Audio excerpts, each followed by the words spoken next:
Today I'm eating a 5-course meal on a $100 million mega yacht. I'm also going to be eating caviar on a $1 million boat and then catching a lobster dinner on a $10,000 dinghy. But I'm starting here with this $100 sushi boat. This boat is filled with every type of fish imaginable. It's got sea urchin, scallops, tuna, shrimp, salmon, and so much more. The crazy thing is, I never knew sushi boats could actually float, so I'm glad we tried this out. Bayashi, come take a bite. I'm gonna go for some uni, my second favorite food in the world behind a good rotisserie chicken. And we're not even at level 1. Let's head to our first real boat. This is a $10,000 boat that I'll be using to try to catch myself dinner. Well, the boat was actually less than $10,000. I spent the rest of the money dropping 5 lobster traps around this area. This thing rips, well worth the money. The first trap is right up here. This is, without a question, the hardest I've ever had to work for my dinner.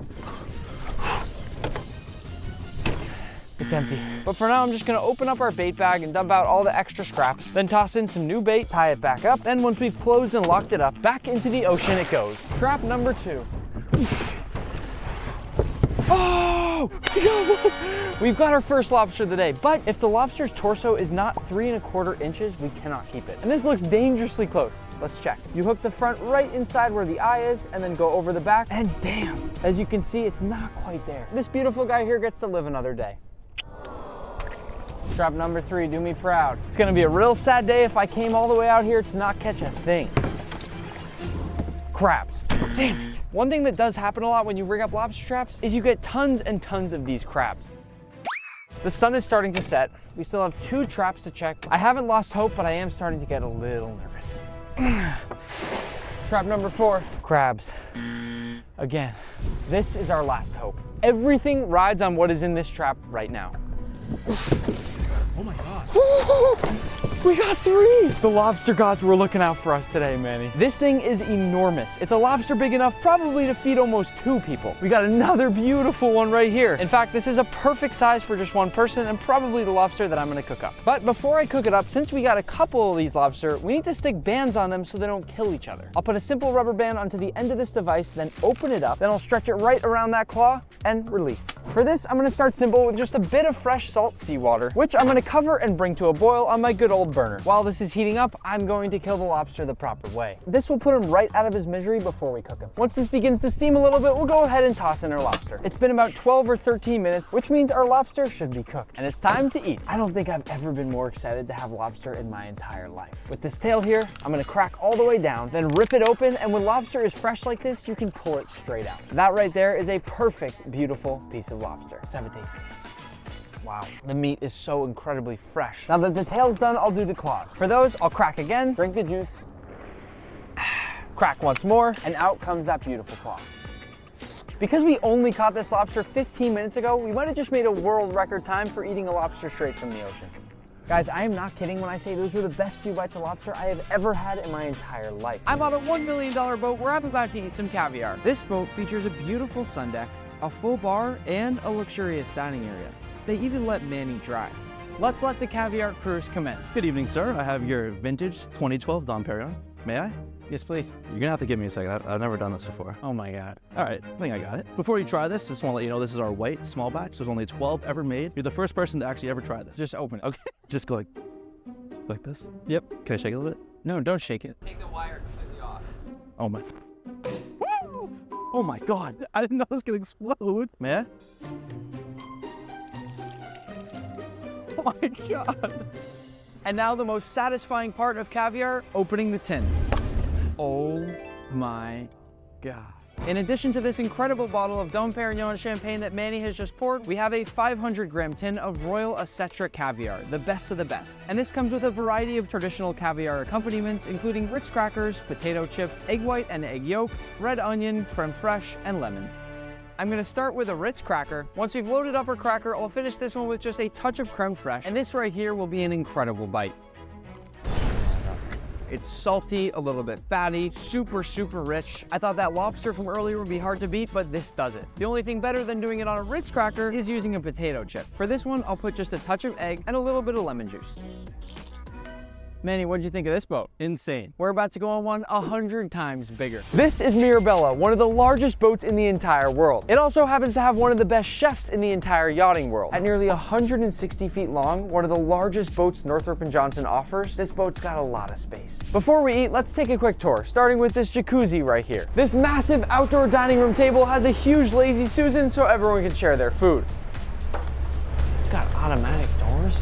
This boat is 10 times fancier than my house. It even has this $100,000 hidden TV in the living room. But just wait until you see this bathroom. What? It's crazy. This has to be the coolest bathroom ever. Walking through all these bathrooms, I literally feel like I'm at a fancy spa. Let's check out the bedrooms. Mirabella has not one, not two, but 5 different guest bedrooms on board. And these bedrooms are so nice that it's literally like sleeping in a luxury hotel. This is just crazy. Hey, Captain. Hey, guys. This is fantastic. Look how many controls there are. Is it hard to captain a boat like this? It gets easier with experience. I'll tell you one thing right now, I would not trust Manny with any of this stuff right here. I wouldn't either. This boat has so many incredible things that I feel like I could explore it for days and not even find everything. And if all that wasn't enough, it's got every water toy you could possibly imagine. But the kitchen is where the real magic happens. Chef, how are you? Chef has prepared a 5-course meal for us today. Are you ready? We're ready. It's time for our first course. Whoa. What I've got in front of me here is an incredible caviar presentation complete with all the traditional sides. And this caviar alone goes for $10,000, the price of our dinghy from level 1. Having caviar with potato chips is one thing, but doing it with a Bellini is just that much fancier. And given the boat that we're on today, I think it's appropriate for me to take a nice large scoop of caviar and place that right on top of my Bellini. One more little scoop couldn't hurt. I'll finish it off with just a tiny dollop of creme fraiche, just a little bit of that egg, and just a few chives to top it off. That is what I call the perfect bite of caviar. We're moving on to course number 2. This course is a beeswax dry-aged yellowtail snapper with clear soy sauce, Japanese mikan fruit, black sesame powder, and more. Visually, this dish is stunning, and I love the fact that I'm able to eat fish while floating over the sea.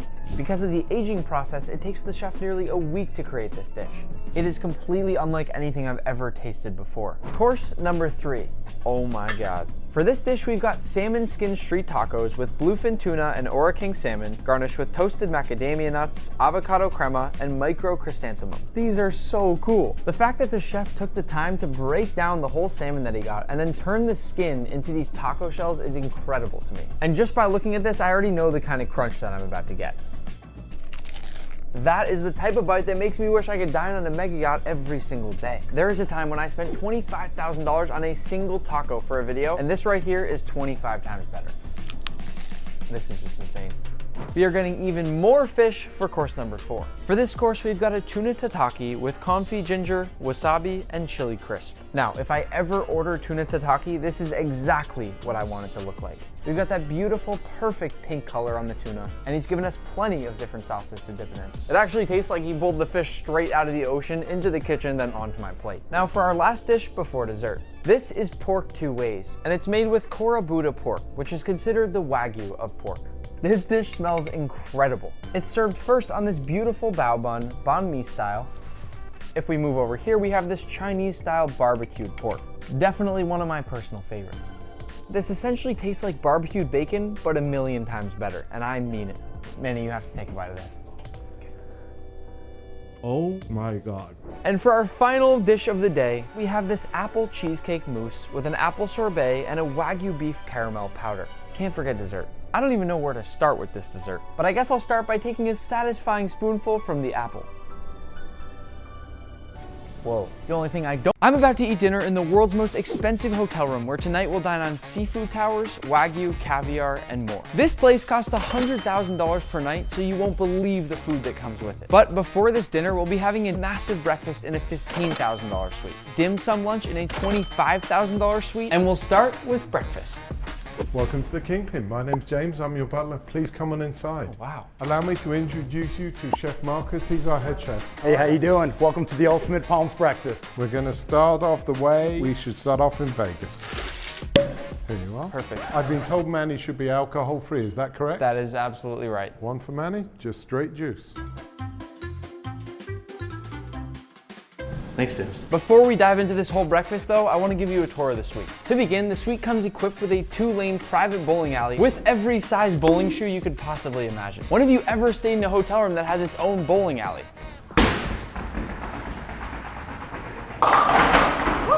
It also comes equipped with its own pool table, and probably the coolest part of this entire suite, the bedroom. What the hell are you guys doing in here? It also has not 1, not 2, but 12 different televisions. Just imagine you turn on every TV and it was just Gordon Ramsay screaming in Hell's Kitchen. Speaking of which, don't forget to subscribe so we can catch Gordon. And if you're already subscribed, turn on those notifications, toss a like on the video. All right, Nick, let's get you started on some fabulous breakfast items. We got the Loco Moco, great Hawaiian dish. You got jasmine rice, a Wagyu beef patty covered in brown gravy and topped with over easy eggs. One of my all-time favorites. Ooh, thank you, chef. The most satisfying part of any egg dish, popping the yolks. When I take any bite of food, I always make sure I get a little bit of everything on the plate for my bite. I'll get some of the Wagyu beef patty, a little rice, a little egg, and then dip it into the yolk before I eat it. Wow, that is really good. I'm only gonna be taking small bites today because we have a lot of food, so let's move on to the next one. Next up, we have the Market Fruit Bowl. I love the fact that it's served in a coconut, and just like the dish before, I'm gonna go ahead and get a couple different fruits here for my bite.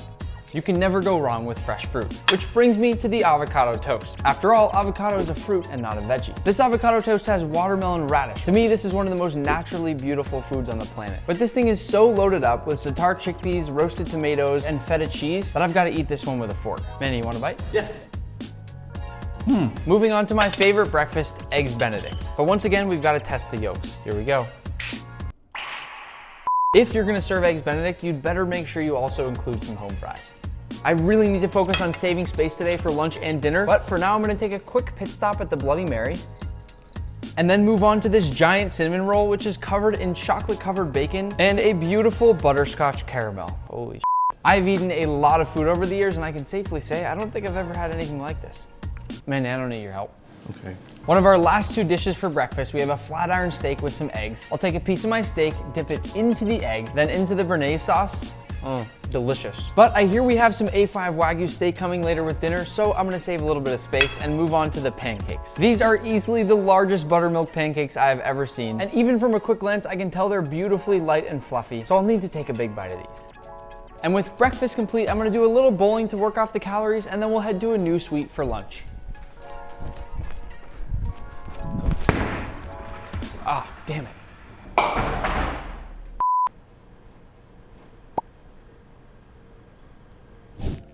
We're checking into a new suite because it's time for lunch.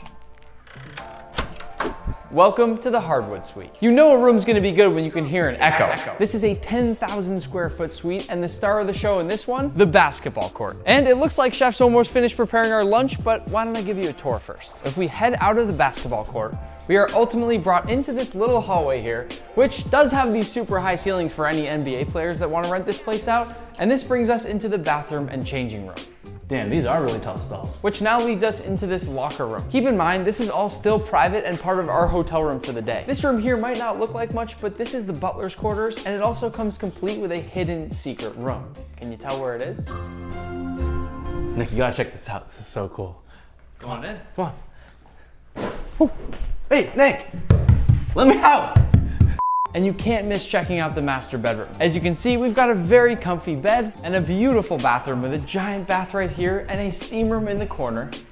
And then if we come back past the entryway, we head on up these stairs. We have one of these super cool mirrored rooms, our very own poker table, another pool table, and then a few tables so you can watch the basketball games. And you can't forget about this massive living room complete with a bar, a dining room table, and lots of cool art. We're having a beautiful lunch of dim sum from Tim Ho Wan, a restaurant that originated in Hong Kong and won a Michelin star for their affordable dim sum. I'm still a little bit full from breakfast, so Manny, I'm gonna need your help on this. Really? I think I'm gonna start off with a pork bun because that's what they're known for. This is chicken feet?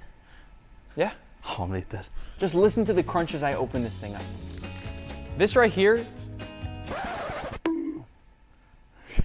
this is what they're known for. This is really good. It's got every single texture and flavor you could really want in a food. It's got that nice golden brown shell on the bottom. It's soft, it's fluffy. That sugar coating on the outside gives some sweetness. And then once you break it open, it's got that hot pork inside, all with this beautiful light barbecue sauce. Given how good those pork buns were, I'm gonna try one of these lava custard sesame balls. Oh my gosh, that is amazing. It tastes like mochi. It's super crispy too. Next up, I'm gonna try one of these shrimp shumai. Look at how perfect and delicate the crimping is on these. And I'll bet they taste even better than they look. Wow, that's really good. Yeah, it almost has more shrimp flavor than actual shrimp. Oh my God. I've actually never tried a chicken foot, but I'm always into trying new stuff. Oh, that's spicy. Was yours not really spicy? No? Oh man, I'm such a baby with spice. Whew. I'm still working on my spice tolerance. While Manny enjoys some of these cucumbers here, I'm gonna go ahead and pour myself a cup of tea to wash that down. You definitely can't have dim sum without having a pork dumpling. Super flavorful dumplings. And to finish, while I let Manny go to town on this beautiful Maine lobster, I'm gonna go ahead and have a few of these beautiful wok fried noodles with barbecue pork. Manny, how is the lobster? It's super unique. It's got some ginger, some scallion. It's delicious. We'll finish up this dim sum meal with a few bites because dinner's only a few hours away. And in the meantime, I'll let Manny crack into our chocolate-filled dessert for a surprise inside. Macaroons for dessert. Oh, so hard. Manny, give it your best shot. All right.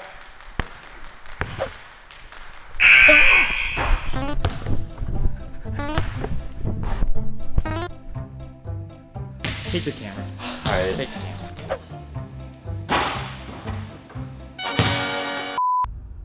We are about to enter the world's most expensive hotel room, and I have no idea what lies behind these doors. Let's go. Hey, James. Welcome. Before you come in, there's one big rule. You're just about to see $33 million worth of art. And if Manny touches anything, the alarm will go off and he will be fired. Don't touch anything. Okay. So this room in total is 10,000 square feet. As you can see, it's over 2 levels and it has its own private plunge pool outside. My apartment's probably about 500 square feet. This is 20 times the size of my apartment. So this is your main living area here. What's really cool from here is you can actually see the mountains. Just behind it is Area 51. What do they do there? All kinds of things, but I gotta tell you, if anything comes over the top, you're gonna see it here first. You have your own private bar with wonderful views of the whole of the strip, and of course, 2 pieces of art. The art is called Stay for a Good Time, not a long time. And I'm guessing the fish with the skeleton stayed for a long time? He stayed for a long time, maybe too long. So we have a small breakfast table here, a sitting area where you can watch a movie, and just behind it is something really cool. So you've got your own pool table and your own football table, but I saved a surprise for you. Behind you is a piece of art with one unique diamond. And if you can guess the diamond, we would be able to take it out of the display for you. And keep it. You can keep it, if you can guess on You're it. being totally serious. You get one guess. Every guest who ever stays in this suite gets one guess to guess for the diamond. How many diamonds are in there? Quite a few. So there's one more rule. You cannot touch the glass. If you touch the glass, security will come up and Manny will be fired. Wait, what? All right, Manny, I'm gonna pick, okay? James, I'm going with, no. No, I was about to pick that one, but I don't think that's it. I know I'm gonna get this wrong. I'm going with this one right here, James. That one? Yeah. No. Manny, you get 1 point against James in foosball. If he scores, you lose your job. Go. That was close. Oh! Congratulations. Okay, let's go on upstairs and see where you're going to sleep tonight. So one of the best things about this villa is it actually has 2 master bedrooms. So one for you, one for Manny. So Manny's gonna be in that one right there. Yep, you'll be able to open the curtains and see each other in the morning. Manny, go over there for a second. Okay. Well, you better close your blinds tonight because there he is. The bathroom is quite nice here, and I'm pretty sure they got these famous Japanese toilets that open up for you. And then if you come into the shower, there is a hidden massage room behind it. So this is the last room I wish to show you. This is a salt room. We believe it's the only hotel room in the world to have a salt room inside it. What? It's so cozy. So the idea is that we turn on the salt, you relax, you sit back, you begin to meditate. James, do you know what kind of salt this is? Is this Osmo? What's Osmo? All right, Nick, it's time for dinner. From the salt room to our salt block. We got A5 snow wagyu. We're gonna get that ready for you. But while he's doing that, let's take a look at all these other dishes. Manny, we're gonna wanna turn the lights down for this one. All right, Nick, we got our hot shellfish platter. We got a little king crab. We got everything topped with a little chimichurri. We have some phenomenal shrimp. We also have some great oysters and Maine lobster. I mean, it's a little bit of everything. East-West meets right in front of you. I learned that you're supposed to, when you finish an oyster, the etiquette is to flip it upside down. That is correct. It's the chef's secret right there.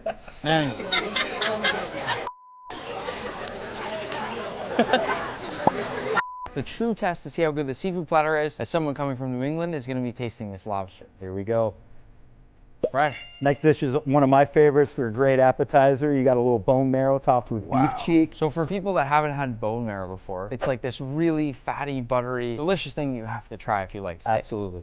It's like spreading the flavor of Wagyu beef on a slice of bread. It's like peanut butter and jelly, but an elegant way. And this is our rainbow terradito. It's a sashimi style cut fish. You got a jackfruit tigre de leche, ultimate dish. And all of our fish is actually cured in kombu. The kombu is our dry seaweed. It's like a natural umami. I know people have a wide variety of thoughts on fish, but for me, there has never ever been anything better than raw salmon. I agree. Then we have our ultimate surf and turf. You have our long bone ribeye, and then we have a lobster thermidor. This is a dry aged 40-day ribeye. I think I'm gonna have to feed the camera guys a little bit with this one. I can't leave them sitting there. Then we have our lobster thermidor. You got mushrooms, you got béarnaise, you got cognac, spin on our French classical dish. Funnily enough, I've never had this before. It's one of my favorite things actually so far. Manny, take a bite of this.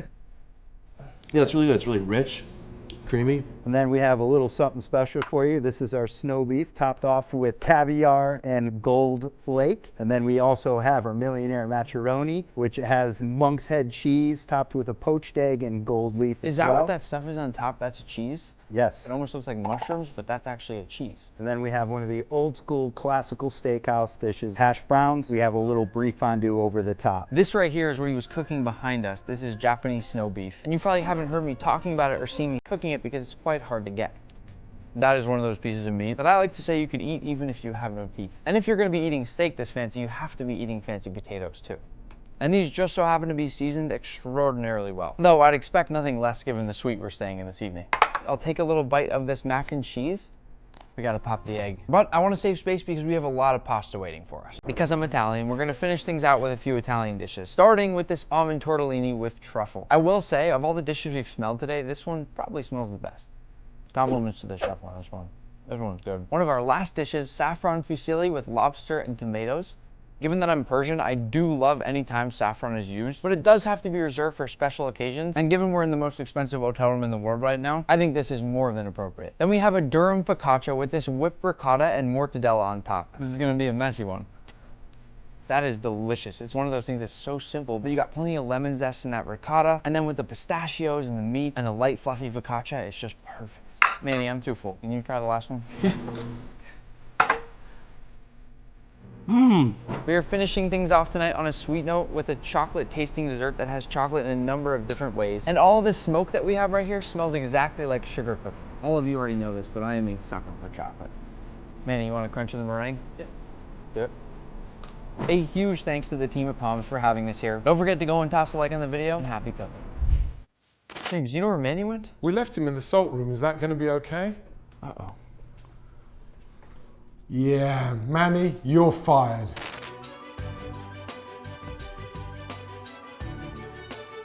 I'm trying every level of airplane food, including this caviar and Wagyu I ate on a private jet with Mr. Beast, this business class flight where a professional chef cooks right in front of you, and everything in between.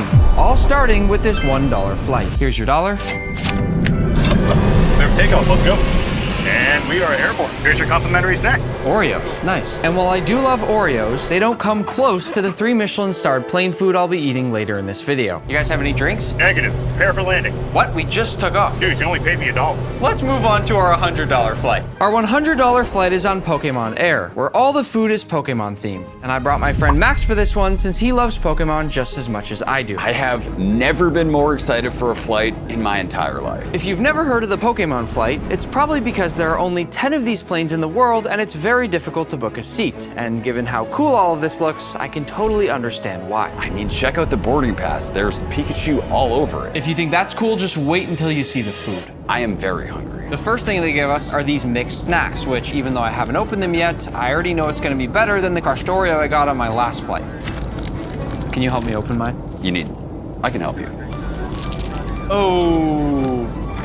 I love rice crackers. This is the perfect pre-meal snack. Quick update, the captain just called himself Snorlax.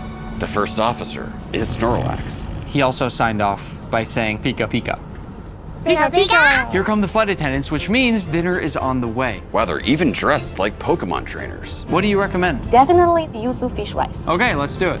Here you are, sir. Thank you. This is my Pokemon meal. As you can see, my entree is the yuzu flavored fish and rice. And this is my meal. I went with the teriyaki chicken. We each got this Pokeball on our tray, and I have no idea what's inside, but keep watching because I'm gonna open this at the end of the meal. No big deal, but I got the Master Ball. The meal also came with some amazing looking fresh cut fruit. And for my drink, I got this apple juice in a really cool cup. He's flying just like us. And last but not least, we have this mystery bag here, which I'm guessing is either a toy or some kind of dessert, and this really cute Pikachu cookie. I also just want to point out how cool this placemat is. I'm probably gonna take this home with me. Let's put some Pokemon on the TVs and get eating. The first question is how well they cooked this. Fish is, not bad looking.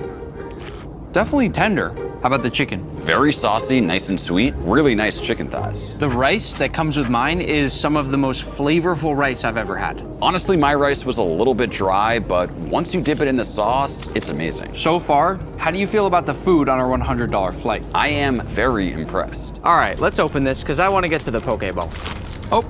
Oh, chocolates. We got Pikachu, Bulbasaur, Mewtwo, Squirtle, Eevee, and Mudkip. What? Whoa, is this even chocolate? While Max eats those chocolates, I'm gonna go ahead and have the Pikachu cookie. Look how cute he is. This chocolate is amazing. There's like a little crunchy part inside.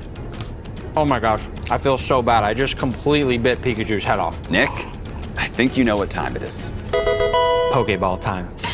What? Whoa. They're Pokemon gummies. Check out that little Pikachu. Max, this has been the best flight ever. I wish every flight was a Pokemon flight. The next flight's not a Pokemon flight, but it did cost me $1,000, so the food better be good. Our $1,000 flight is on JetBlue, where they feature a small plates menu that lets you try lots of dishes all at once. So we're not in business class. We're not in first class either. This is mint. I don't even know what that means, but I do know I'm hungry. Here's the menu. I love that the flight attendants hand wrote their names on here. And if you look inside under small plates, you'll see I get to choose 3 out of 4 dishes, and it also comes with a few light bites as well as this dessert here. Apparently I order using the TV. We'll go with the lasagna, the cucumber salad, and the chicken milanese. For dessert, the vanilla gelato. That looks really good, by the way. I'm gonna compare this photo to the dessert they bring out later, and we'll see how similar they look. All right, it's time. Thank you. You're welcome. Enjoy. This is what a $1,000 airplane meal looks like. I didn't get a white tablecloth here, but later in the video, there's gonna be white tablecloths and much, much crazier food. And because the menu said small plates, I thought it was gonna come out one dish at a time, but I actually like this. Let's go through these one by one. First, we've got this beautiful looking lasagna that's got freshly grated Parmesan cheese on top. It actually looks amazing. Then this chicken milanese, which comes with a fresh slice of lemon. Then a very fresh looking cucumber and tomato salad. This looks like something I would make at home for dinner. Look, there's even fresh basil in here. And our bread. It looks like a pretty normal piece of bread. Wish it was a little more toasted. It also looks like someone poked a hole in it. Let's eat. I'm gonna start with the lasagna. It's got some really nice clean layers to it, and with those layers, I'm getting lots of flavor. Literally, my only commentary about the lasagna is that I wish it was just a little bit hotter. It's a tiny bit cold, but if you can't tell, I loved it. Let's move on to the cucumber salad. They gave me a little packet of salt. I'm a little disappointed that it's not Osmo, but since mine's in the overhead bin, I'm gonna use it on here anyways. And speaking of Osmo, it's my seasoning company that uses the best ingredients in the world and makes your food taste instantly better without you doing anything. And the best part is, it's really easy to order online or pick some up at your local Walmart. So listen to the crunch. The only thing I don't love is that these tomatoes are a little on the soggy side, and I prefer fresh and crisp tomatoes. I saved the best looking small plate for last. This is the chicken milanese. Like I said, I was very impressed by this juicy lemon slice they put on the side. And look at the texture on that chicken. How did they get it this crispy on an airplane? Let's see how it's cooked. To me, these gaps that you can see here mean that the chicken's dry and maybe a little bit overcooked. But never judge a chicken before you taste it. Now with some of the greens.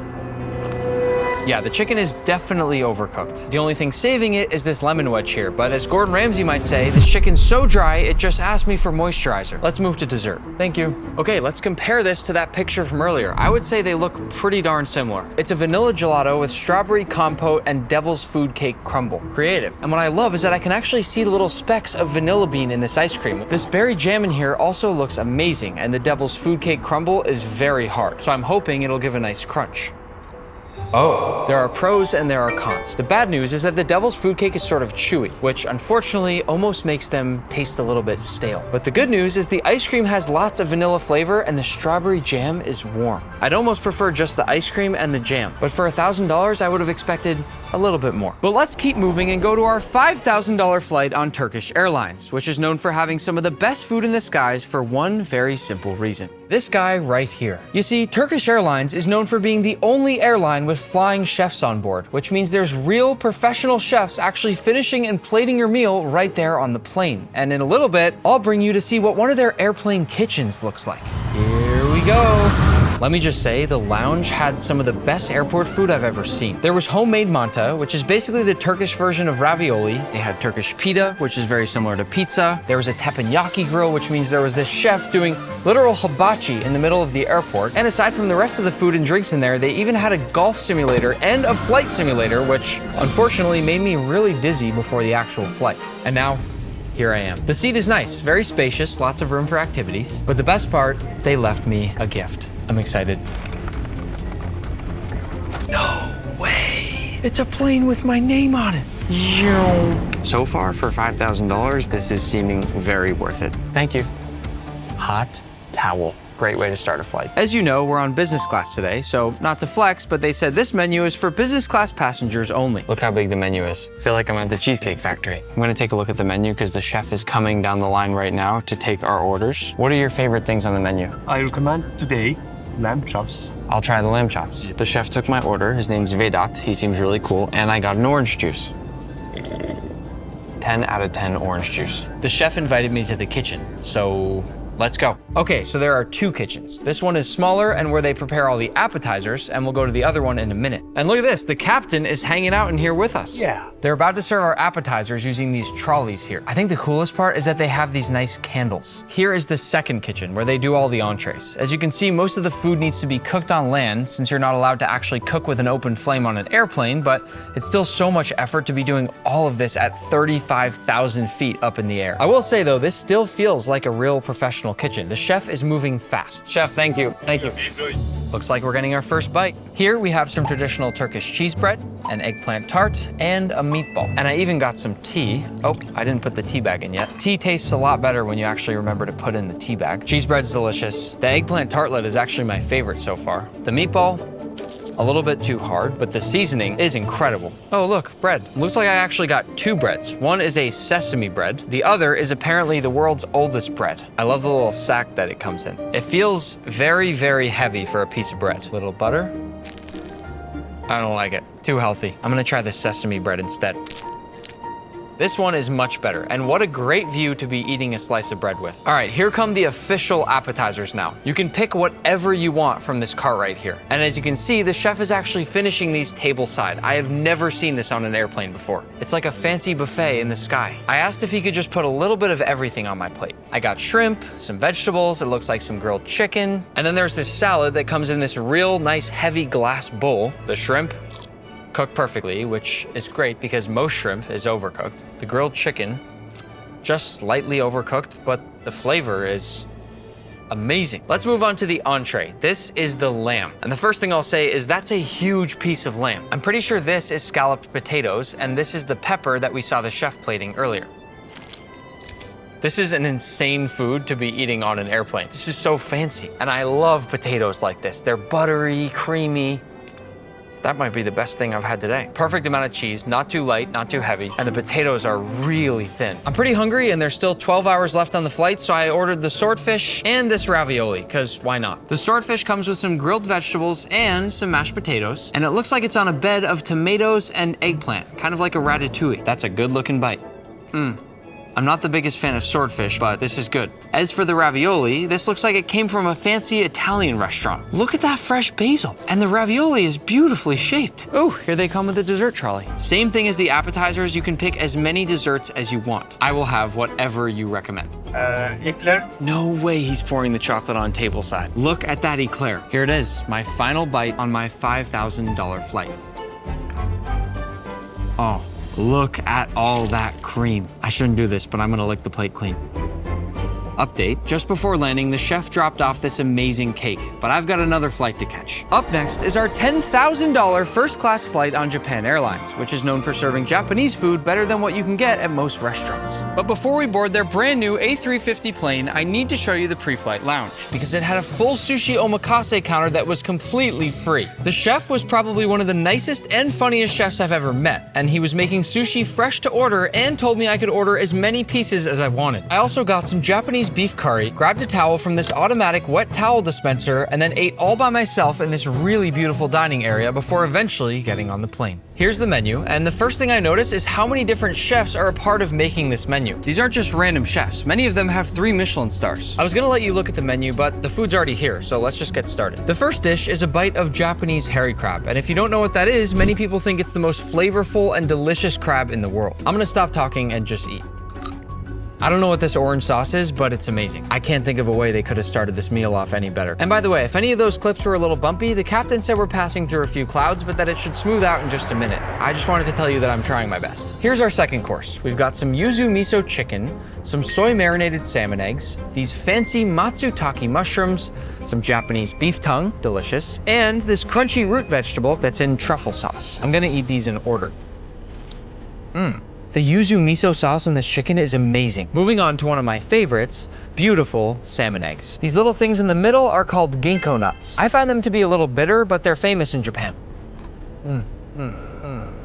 Eating this is like if you put the flavor of salmon and some butter and then add a little bit of soy sauce. It's just pure, fatty, creamy flavor. I can't believe I'm having this on a plane. I think I'm taking too long to film here, so I'm just gonna eat the rest of this stuff really quick because I think the flight attendants are waiting on me and I don't wanna slow down everyone else's meal. Wait a second. The truffle sauce in this dish right here, it doesn't even make sense how good this is. That is one of the 10 best tasting sauces I've ever had. The next course is a soup that's just got this big lobster meatball floating in the middle of it. You know, I didn't really used to like soup, but sort of been growing on me lately. The only thing I really taste here is lobster, and look how juicy this ball is. We're not even on the main course yet, and this next dish apparently comes with a full tin of caviar. Does this not feel a little crazy to anybody, just eating this caviar in my airplane seat? I'm gonna do something I probably shouldn't do here, but there's nobody here to share this with me, so I'm going to put the entire tin of caviar into this dish. How am I supposed to get used to eating again in real life after this? I realized I never explained the dish. It's a boiled surf clam with eggplant, and now lots and lots of caviar on top. Here's what the clam looks like up close. I realized that I closed my eyes before I even took the bite because I knew it was gonna be that good. The clam is crunchy and sweet, but that's all balanced out by the richness and saltiness of the caviar. And here's the eggplant. It kind of looks like kiwi, but you're just gonna have to trust me that it's eggplant. Whoa. The eggplant is the star of the show on this one. Didn't see that coming. This shouldn't be allowed. This is too much. This is what the entree looks like on a $10,000 flight. We've got miso soup, some deep fried tile fish, a side of fancy Japanese white rice, and some pickled vegetables. I'm gonna put some rice on the fish. Beautiful bite right there. And they've done it again. The fish, cooked to perfection. Cooked to the level of any fine dining restaurant that I've ever been to. Can't stop eating. Before dessert, Japan Airlines is also famous for their ramen, so guess what we're gonna do? I did it. And I feel like I should eat this with a movie. I think I'm gonna go with Toy Story. Wait, what? Does that mean I can watch this with speakers that are in the seat? This is them. Look at that. To all of you watching with me right now, we have officially made it. This is the life. Ramen and a movie. What more could you want? There's even a perfect sunset out of my neighbor's window. First, let's try the broth. This is kind of like having that first piece of bread at a restaurant. It's a good sample of how good your meal's gonna be. Ooh, look at how fatty that broth is. It's packed with so much flavor. The noodles are amazing too. The only complaint I have is that I wish I had more broth. I wish every flight could be like this, but they can't. So let's move on to dessert. We've got shaved frozen grapes with salted cream cheese and puffed rice. I have a question. Who likes red grapes better and who likes green grapes better? How about this? Subscribe if you like red grapes and like the video if you like green grapes. Personally, I like red grapes better, so this is a dessert that I kind of wish I could eat every day. I'm gonna go to bed now to get some sleep before my next flight, but just promise me you're not gonna judge me for still sleeping with my baby blanket. True story, I've slept with it every single night since I was born, and my life goal is to go to bed with it every single night for the rest of my life. And that brings us to our final flight, which is technically priceless, because I'm flying on a private jet with Mr. Beast, where we'll have a multi-course meal cooked by the former sous chef of the #1 restaurant in the world. Oh, hey. Hey, chef. I'm Chef Andrew Black. I've got a 6-course menu for you today. Every course has got chocolate in it. It's really delicious. What kind of chocolate? Feastables, of course. Okay, I was about to jump out the plane. I gotta run back to the kitchen, but I'll be right back with your Sounds first good. course. Okay, let's go. 6-course Feastables meals. Hey guys, how you doing? Good. Welcome aboard. Nice to have you with us today. We'll be cruising at 45,000 feet. About 2-hour flight over to Boston. Okay. And welcome aboard. If there's anything I can get for you. I am terrified of planes. Have you ever been in a plane wreck? No. Why would you pause? Why would you ask that before we're about to take off? By the way, I hear that you guys have some great food. If you have any extras, bring it up to the flight deck. We love it. Say no more. Thanks, guys. Thank you. Thank you. If Bye-bye. there's turbulence, no food. Okay. First course. Whoa. Your first Wait, course he's getting right into it. is a milk chocolate tart with imperial Ocetra caviar and market herbs. Thank you, Chef. Enjoy. Thank you. I don't know if you guys have ever tried caviar, but I'll just put that right there. Oh, the whole thing. Oh, well, wait, is there like Well, chocolate? if you scoop off the caviar. Yeah, I'm just gonna scoop off the caviar. Not really a big fan of fish eggs. This thing is beautiful. I'm going. It does look good. Oh my gosh, with chocolate caviar? Wait, you like caviar? Oh yeah. Look at the Ooh. cross section of that. That is Feastables chocolate ganache with caviar on top. Oh my god. That's amazing. It reminds me of my mom used to make like chocolate pie back in the day. I think there's just a little bit of whipped cream and this is perfect. I will be honest. I knew Jimmy didn't like caviar, but this was my best and last attempt to try to get him to eat it. I am tasting a little too much caviar. I'll just put that down. Oh. I promise the second course, Jimmy, will not have caviar on it. Okay. Wait, this has chocolate on it? Tell me about it. What is this? Lobster carpaccio with cocoa nib vinaigrette and pomegranates. Lobster what? Carpaccio. So we steam it lightly, take it out of the shell. And then you like pound it down? Ah, so this bottom part is a lobster. Do you like lobster? Oh, I love lobster. Oh, I'm let's so go. excited about this. Thank you, Okay. Chef. First of all, have you ever thought of putting lobster and chocolate together? No. Right. I've also never seen lobster in the shape of a pizza like this. See how it's like a pizza lobster? What did he say, carpaccio? Carpaccio, yeah. Yeah, pizza. No. All right, let's try this bad boy. Let's see. Ooh, I'm going in for a big first bite. I love this course. I don't think I mentioned this to you yet, but Chef Andrew was the sous chef at the #1 restaurant in the world, so he is not messing around. Would it be bad if I told him I wish the lobster was slightly more cooked? There is cooked steak coming up Here, soon. answer this. Do you like your steak red, or do you like it to taste like a tire? I like in the middle at medium. Yeah, see, I like mine when it tastes like a tire. Okay. Chef, I'm not joking about this. Can you please cook his steak closer to extra well done? You want me to? If it doesn't taste like a tire, I'm not eating it. Well, keep watching if you want to see what Mr. Beast's well done Wagyu steak looks like. Oh, yeah. Okay, okay. Any guesses as to what this is? Wait, is this pasta with chocolate and mushrooms? This is a handmade chocolate pasta Ooh. with brown butter, hazelnuts, and black truffle cheese. Thank you, thank you. Okay, I've never had chocolate pasta, but that sounds pretty good. It looks really good, and trust me, it is really good.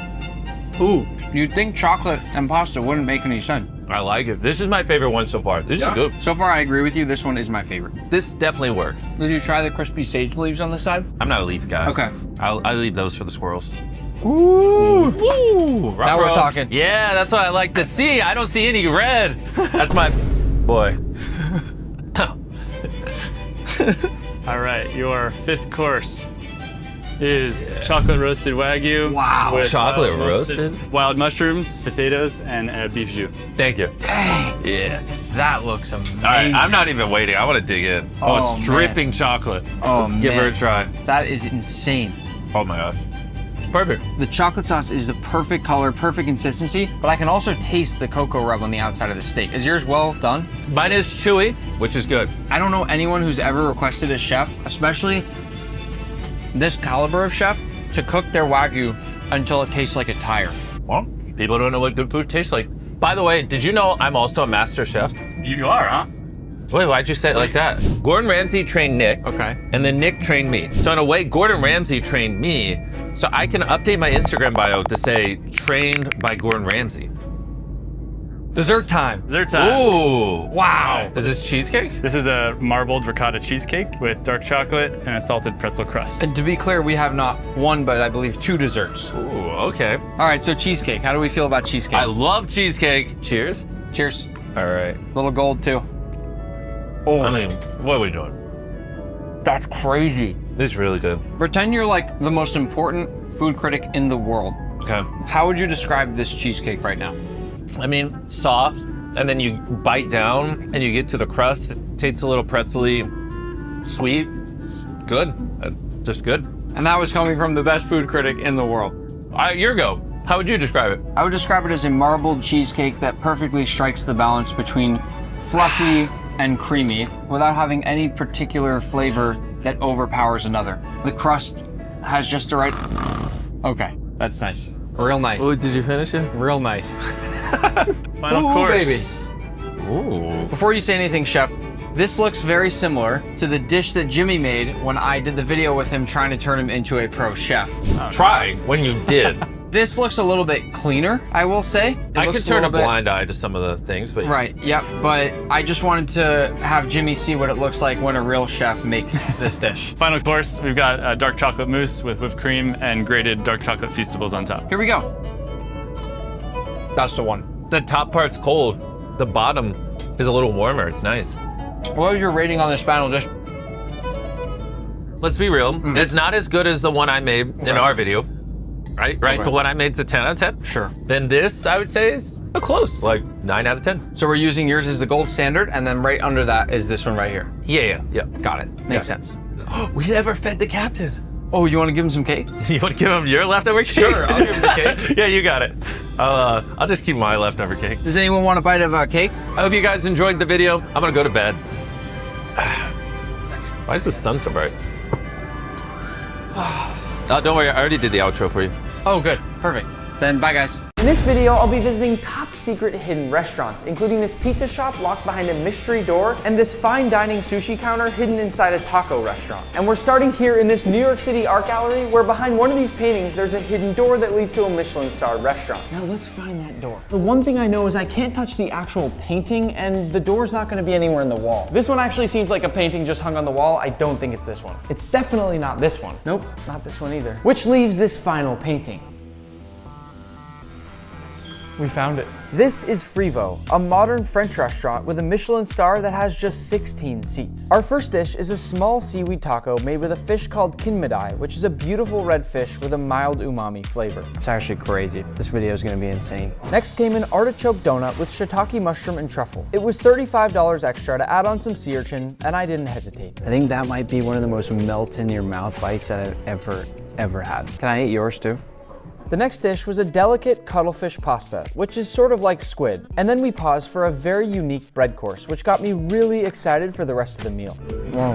I love how different this is from a normal bread course. It's very simple, but it makes you want to dive in for more, and I love it. They served a Spanish shrimp dish with beet and tomato, and then a carrot dish with almond foam and a carrot orange juice. The thing is, I don't really like cooked carrots, but probably the best carrot that I've ever had. Like, this is a dish where I have to lick the plate clean. The last two dishes before dessert were a sea bass cooked over a Japanese charcoal grill. I also added on the optional caviar. And then we got this Iberico pork that was melt in your mouth tender. It's the most pork flavored pork that I have ever had. That brought us to dessert, which started off with a rare 3-year aged cheese that's impossible to buy in the United States, and it came with a honey truffle ice cream. And the final dish was chocolate with coconut, wasabi, and white chocolate. Damn.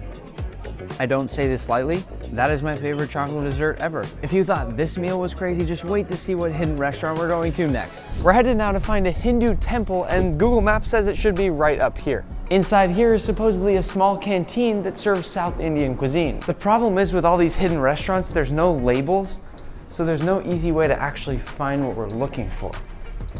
That's definitely not it. Not in here either. I searched the temple for a few minutes, but there was no restaurant in sight. Just as I was about to leave, I spotted a promising sign. I think this might be the back door that leads to the basement. It's called the temple canteen, but look how dark it is on the way down. They don't want you to find this. Oh, but as you get closer and closer, you can start to hear the voices. What the heck? It's crazy that a full restaurant can exist like this without people even knowing it's here. And the best part is, it actually looks really good. We even met a really nice subscriber who happened to be eating lunch and gave us a few tips as well. They gave me this slip, and now I guess we wait. I'm number 89, and it doesn't look like it's taking too long. 89? That's us. Oh man, this looks amazing. I kind of feel like I'm back in middle school finding my place in the cafeteria, and I'm sitting all by myself. I think we're gonna need another table. First up, I wanna taste this paper masala, which looks so incredibly delicate, and I want you to listen as I tear this off. I wanna start by trying it plain. Even just the flavor of that, unbelievable. Probably a better crisp than almost anything I've ever eaten. And then if we eat it with some of the chutney and some of the other toppings here, it brings things to a whole new level. This is the exact type of place that you can really only find through word of mouth. I see why they want to keep this a hidden gem. That's crazy. I'll use the mango lassi as a bit of a palate cleanser. Next we have the idli jumbo, which consists of these little rice patties here. I'll break one open to show you how soft and fluffy these are. And once again, I'll dip it in the chutney and I'll taste one of these little donuts.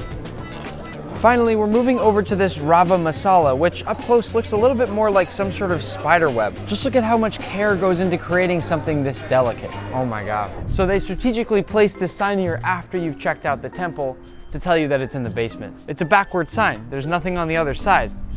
How was I supposed to know that the restaurant is right there?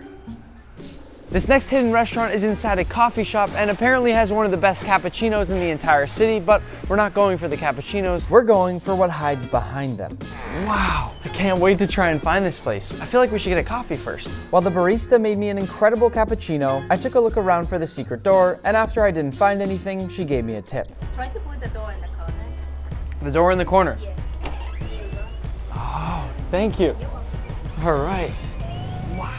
This is Bathtub Gin, a 1920s speakeasy named after the fact that during the Prohibition era, when alcohol was illegal, some people would literally make alcohol in their bathtubs. Oh, it's actually really nice. To fit the theme, there are literally bathtubs everywhere in this place. But luckily, they don't make their drinks here in a bathtub. So we are sitting back here at what's called the Mafia table, because if you look up on the wall around it, these are all different Mafia members from during the Prohibition era who probably would have broken the rules. We ordered about half the menu, so I've got a ton of food to taste as well as a few mocktails. The whipped labna is drizzled with brown butter and topped with a selection of pickled vegetables and looks to be the perfect way to start out our meal. It's beautiful, fresh, and delicious. I have to dive into this beef tartare. It's done with a smoked fish sauce, caviar, and an egg yolk jam. Let's take a nice big scoop.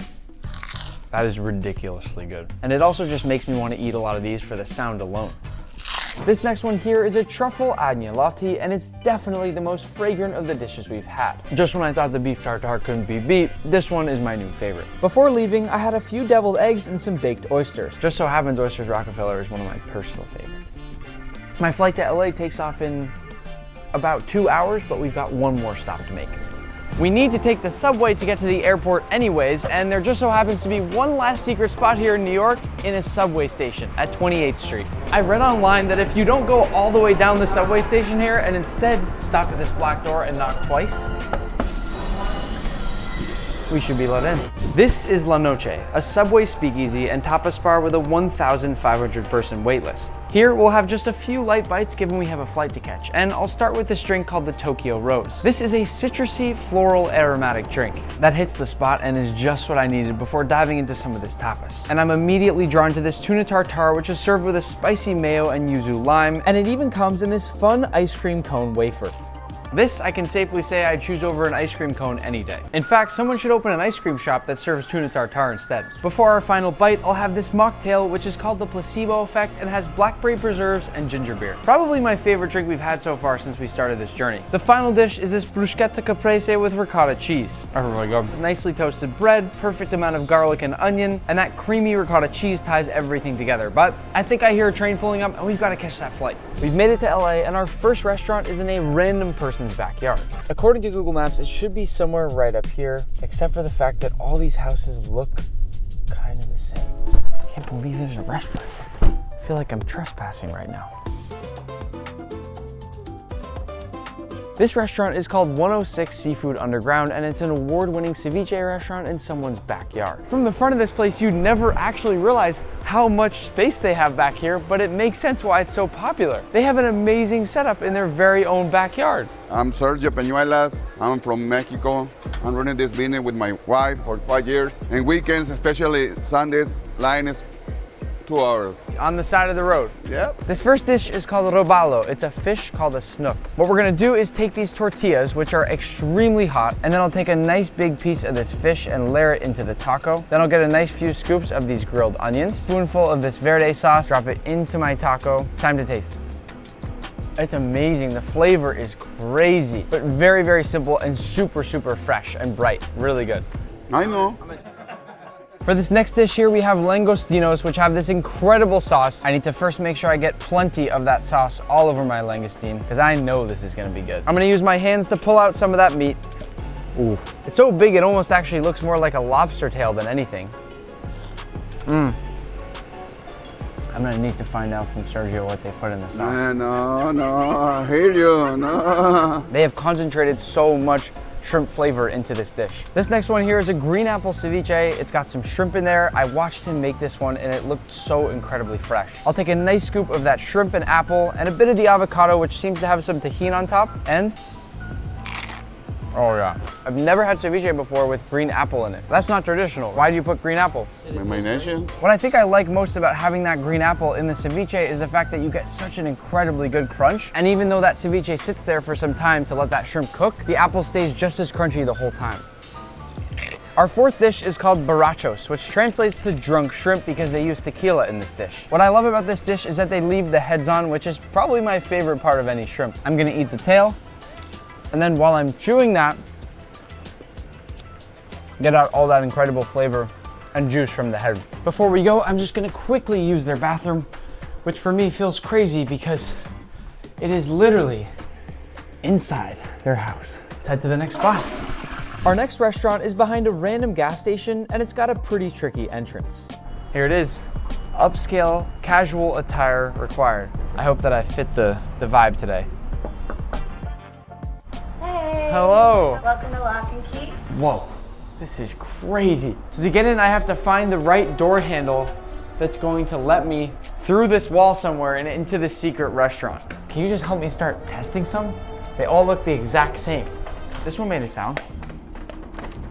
Nope, that's not doing anything. There are over 250 door handles in here, so I'm not sure how I'm supposed to figure this out.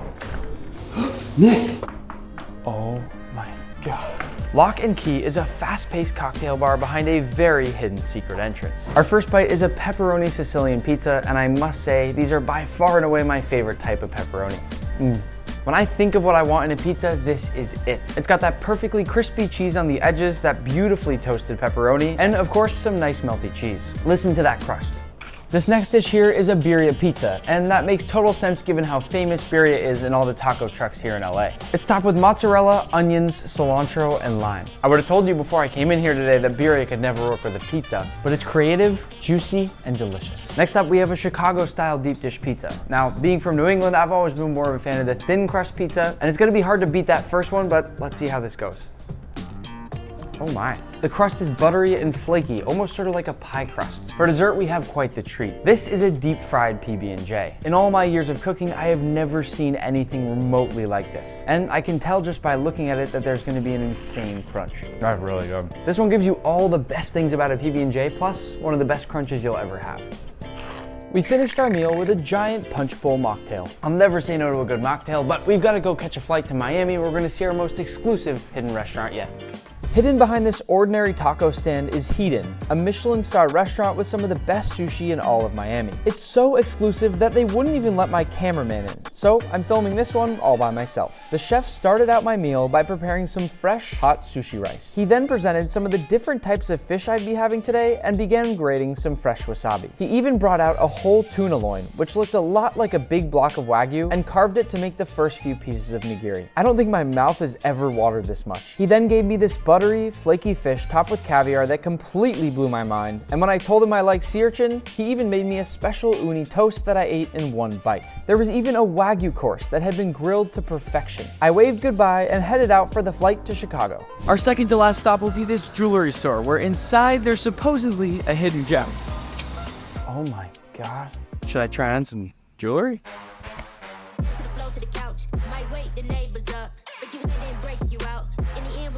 Mohammed, how much does this whole outfit cost? Like $125. Okay. Oh yeah, that's great stuff. One more question, where's the shawarma? Shawarma is back over me. So if you walk all the way back through this jewelry store, way into the back, you reach the Oasis Cafe. And apparently it's got some of the best shawarma in all of Chicago. We'll start out with this chicken shawarma plate over hummus. He told me they make everything fresh every single day. I just want to try the chicken plain to start. That is some of the best seasoned chicken I think I've ever had in my entire life. I have a friend named the Golden Mouse that thinks he knows how to season. He doesn't know how to season. Suleiman knows how to season. Next we have this falafel plate, and I'm gonna build myself a nice little sandwich. I'll add in some falafel with a nice scoop of hummus, and then a little bit of this and a little bit of that.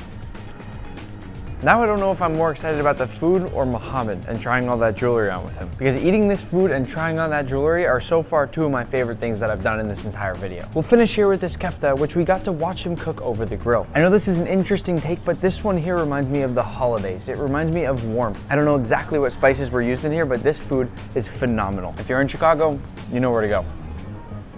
The final restaurant is the one I've been most excited to film at. I'll be getting a message with the location any minute. Oh. This is the location for our last restaurant. I'll use Google Maps one last time to help me get there. Hidden in this random Chicago apartment complex is Duxelle. The location changes every time the chef does a meal, making this the most difficult restaurant we've had to find. I think it's that unit right there. By the way, this is the one restaurant we can't give you the address to, given how secret it is. Hope this is the right one. Hi, welcome to Duxelle. Thank you. Here is a complimentary non-alcoholic spring. Amazing, thank you. Look at this.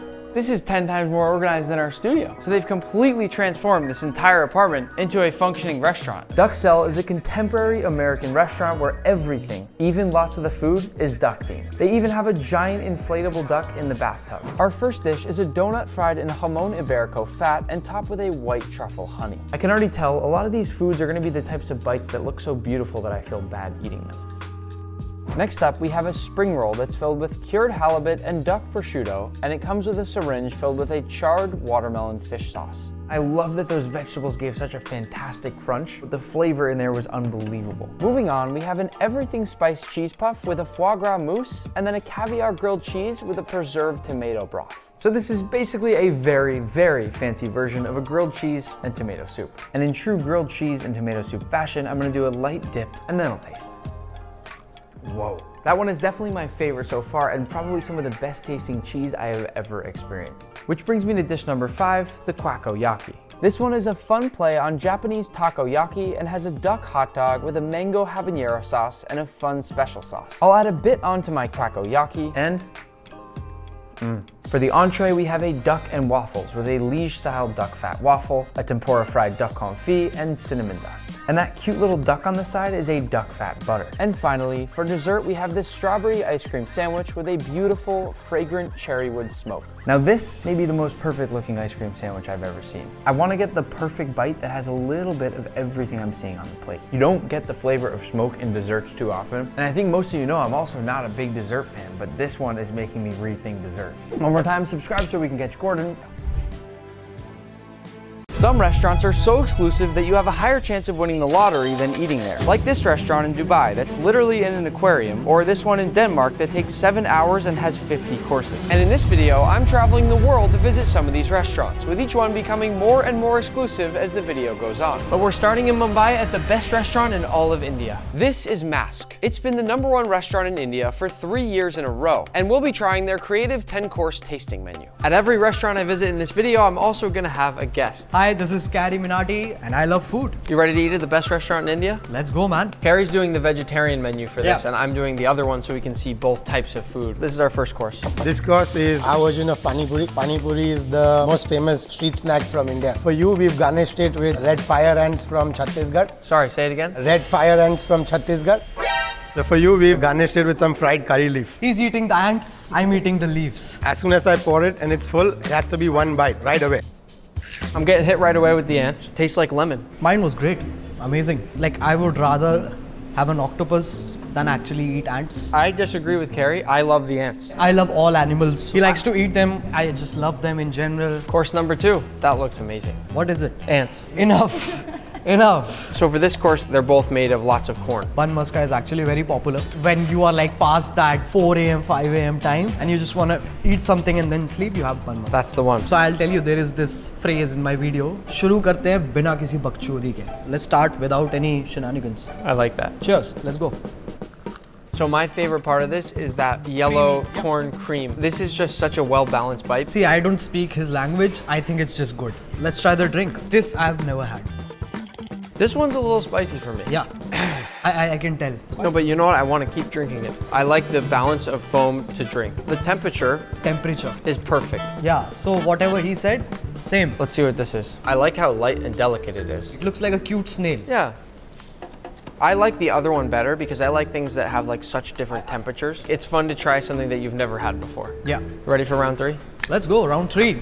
Oh, wow. This dish is cactus, water chestnut, coconut, and prickly pear juice on the outside, and mine, the coconut's replaced with a fish. This course is inspired by the idea of foraging. Part of what we do is also go find ingredients from all around the country. I like the little stars, like the kid stuff which is going on. It's playful. Wow. I could drink this much of the prickly pear liquid. I love it. This one's nice because they put so much time and effort into all the little details on like it. The micro details. It's one of those dishes that's like a art piece where you don't really want to eat it. This looks like a cookie. Before you eat any more, let's keep going. Okay, so we are going for round 4. This looks interesting. I have a sweet potato, which is almost treated like barbecue. And then I have poha. It's a very famous breakfast in India. I've never seen anything like this here. And it's just rice? So right now I think it's a bit crispier. Yeah. Oh yeah, it's perfectly seasoned and it's not spicy, but it's got all that Indian flavor that you'd ever want. Sweet potato, I love sweet potato. Wow, I know you don't eat meat, but look at how this pork just flakes apart. I don't even need my knife. I'm putting my knife on the side. When you can eat meat with a spoon, you know it's special, okay? Yeah. Too spicy for you? I think I swallowed it too quickly. So like the spices hit right in my throat. Personally, I think maybe it was a bit too spicy for Carrie. It's not spicy, come on. Okay, wait, let me prove it to you, come on. So I am trying poha, the onion chutney and sweet potato together. I call that the perfect bite, when you have everything that you need all in one. This looks like it's in slow motion, but it's not. I love this one. We're approaching 50% of the way through here. This dish is a mud crab that's topped with black rice dumplings and a bunch of onion and garlic. It's super aromatic, and over the top is this amazing smooth butter emulsion. I mean, the smell of this dish, lift it up, smell it. It actually smells amazing. Look at all that crab. I'm from New England, so this is speaking my language right now. All right, let's see if it speaks my language. I like the last one better. We'll just save the good food for the adults. Ye kya? Kalesh? Hey. I don't know, man. You have to try and see. Oh man, I accidentally just spoke Hindi. Sorry about that. It's okay, it's okay. It happens when you're living in India for too long. So this is inspired by a cooking technique from the Maharajas of Rajasthan known as khad. Khad literally means a pit. Oh. So this dish here is sweet potato and it's been wrapped in banana leaf and a few other layers. So the way you eat this is either you go Indian style where you break a piece of the bread and dig in, or you can build yourself a taco. So I'll teach you how we eat like the bread and this stuff. This is an Indian naan. So what you do is from both hands you break it. Ready? You take this and you just fold it. Ah man, no. Look at this. You made a Pokemon or something. Just take a chunk of it. Yep. Perfect. Look at my hands. You fold it like this. Got it. Now what you do is take a spoon. You break it. Okay. Break it.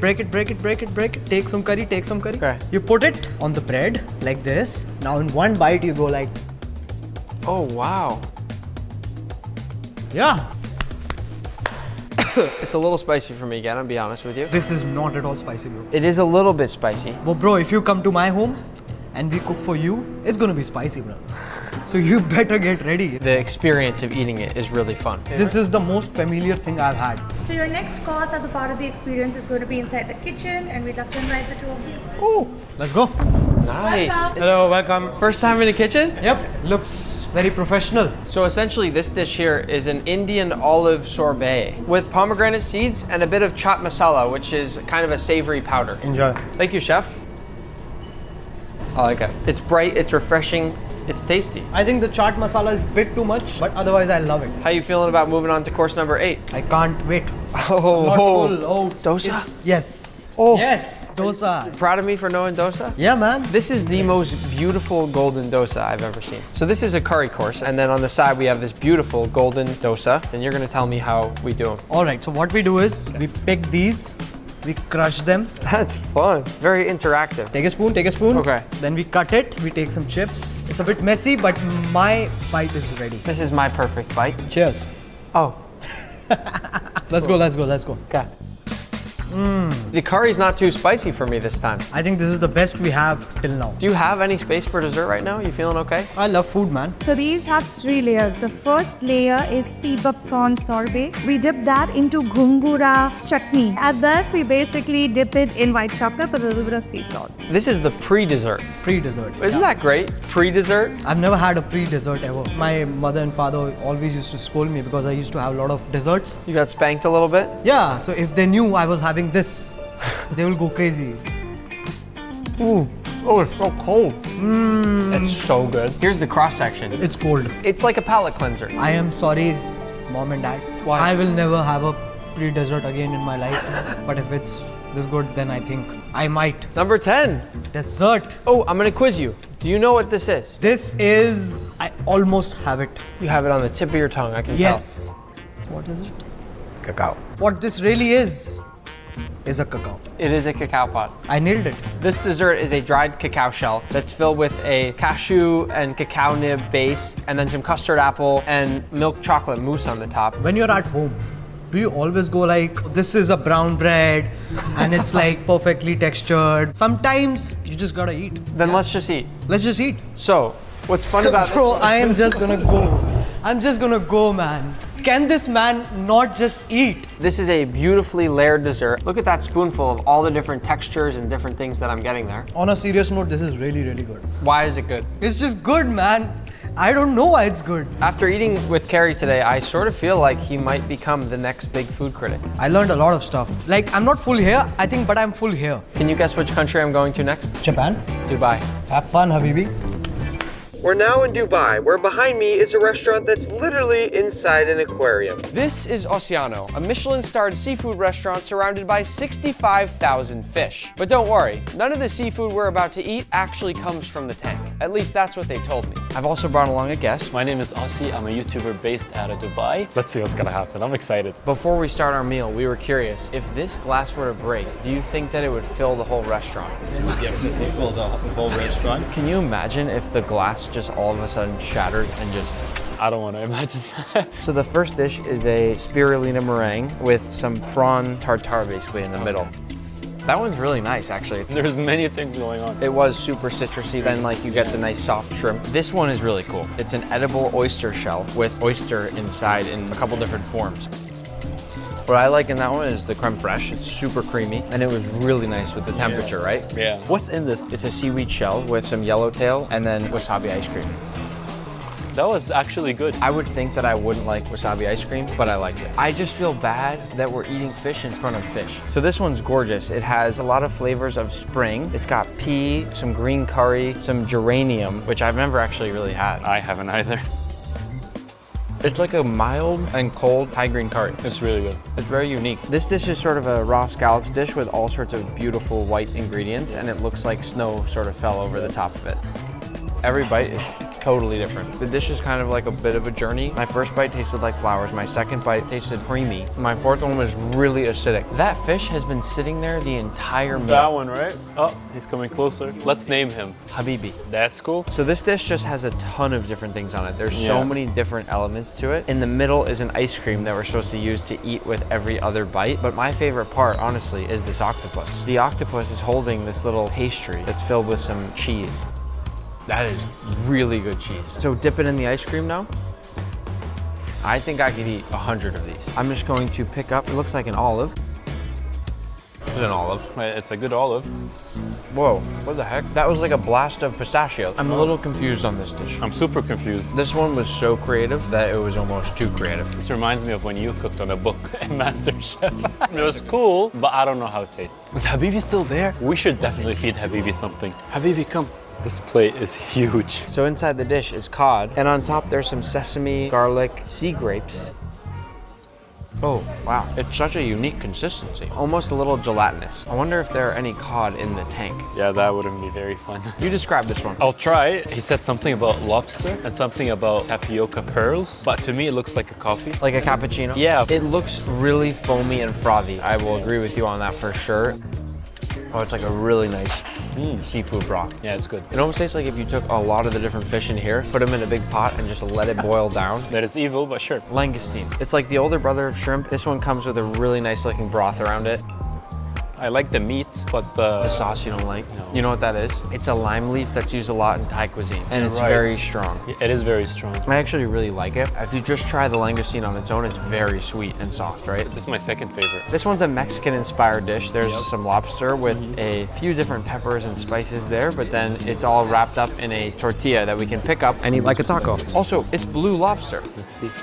This I understand. Like, it's a cool mix of the super vibey presentation thing, but also is good. This might be my favorite. So before the final course, there's a ship that they've delivered us that has 2 little messages in a bottle, and we have to open them and decide the direction we want to sail. You open that one, I open this one? So mine says Welsh lamb. And mine says croque monsieur. Let's try both. We'll do one of each. Mine is lamb from Morocco with a few cool things going on, and then it comes with this broth. That just looks like the softest piece of lamb. It is super soft. And mine is a croque monsieur, and it's got this beautiful bouquet of herbs that looks like a bouquet of flowers on the side. Yeah, that's cool. That's a nice touch. Oh, you know what? I didn't really want this, but I think this is my favorite dish of the night. I'm just gonna eat my bouquet of flowers. Healthy. Let's see what we got for dessert. It's sort of like a fancy version of an orange creamsicle. Really, really tasty. On a hot day? When I think of something that's refreshing, I think of this. Exactly. I just picture myself on the beach in a bikini. I don't picture myself there. Maybe on another beach somewhere. You know what? I'm gonna be honest, Habibi's starting to creep me out. There's a fish tank with 65,000 fish and he's sitting right there. Maybe we're special. A final dessert. Final dessert. It was a journey. This one's sort of a cacao dessert, it looks like, with a mousse in the middle of some kind and some nice chocolate thin crisps on the edge. That's fun. Yeah.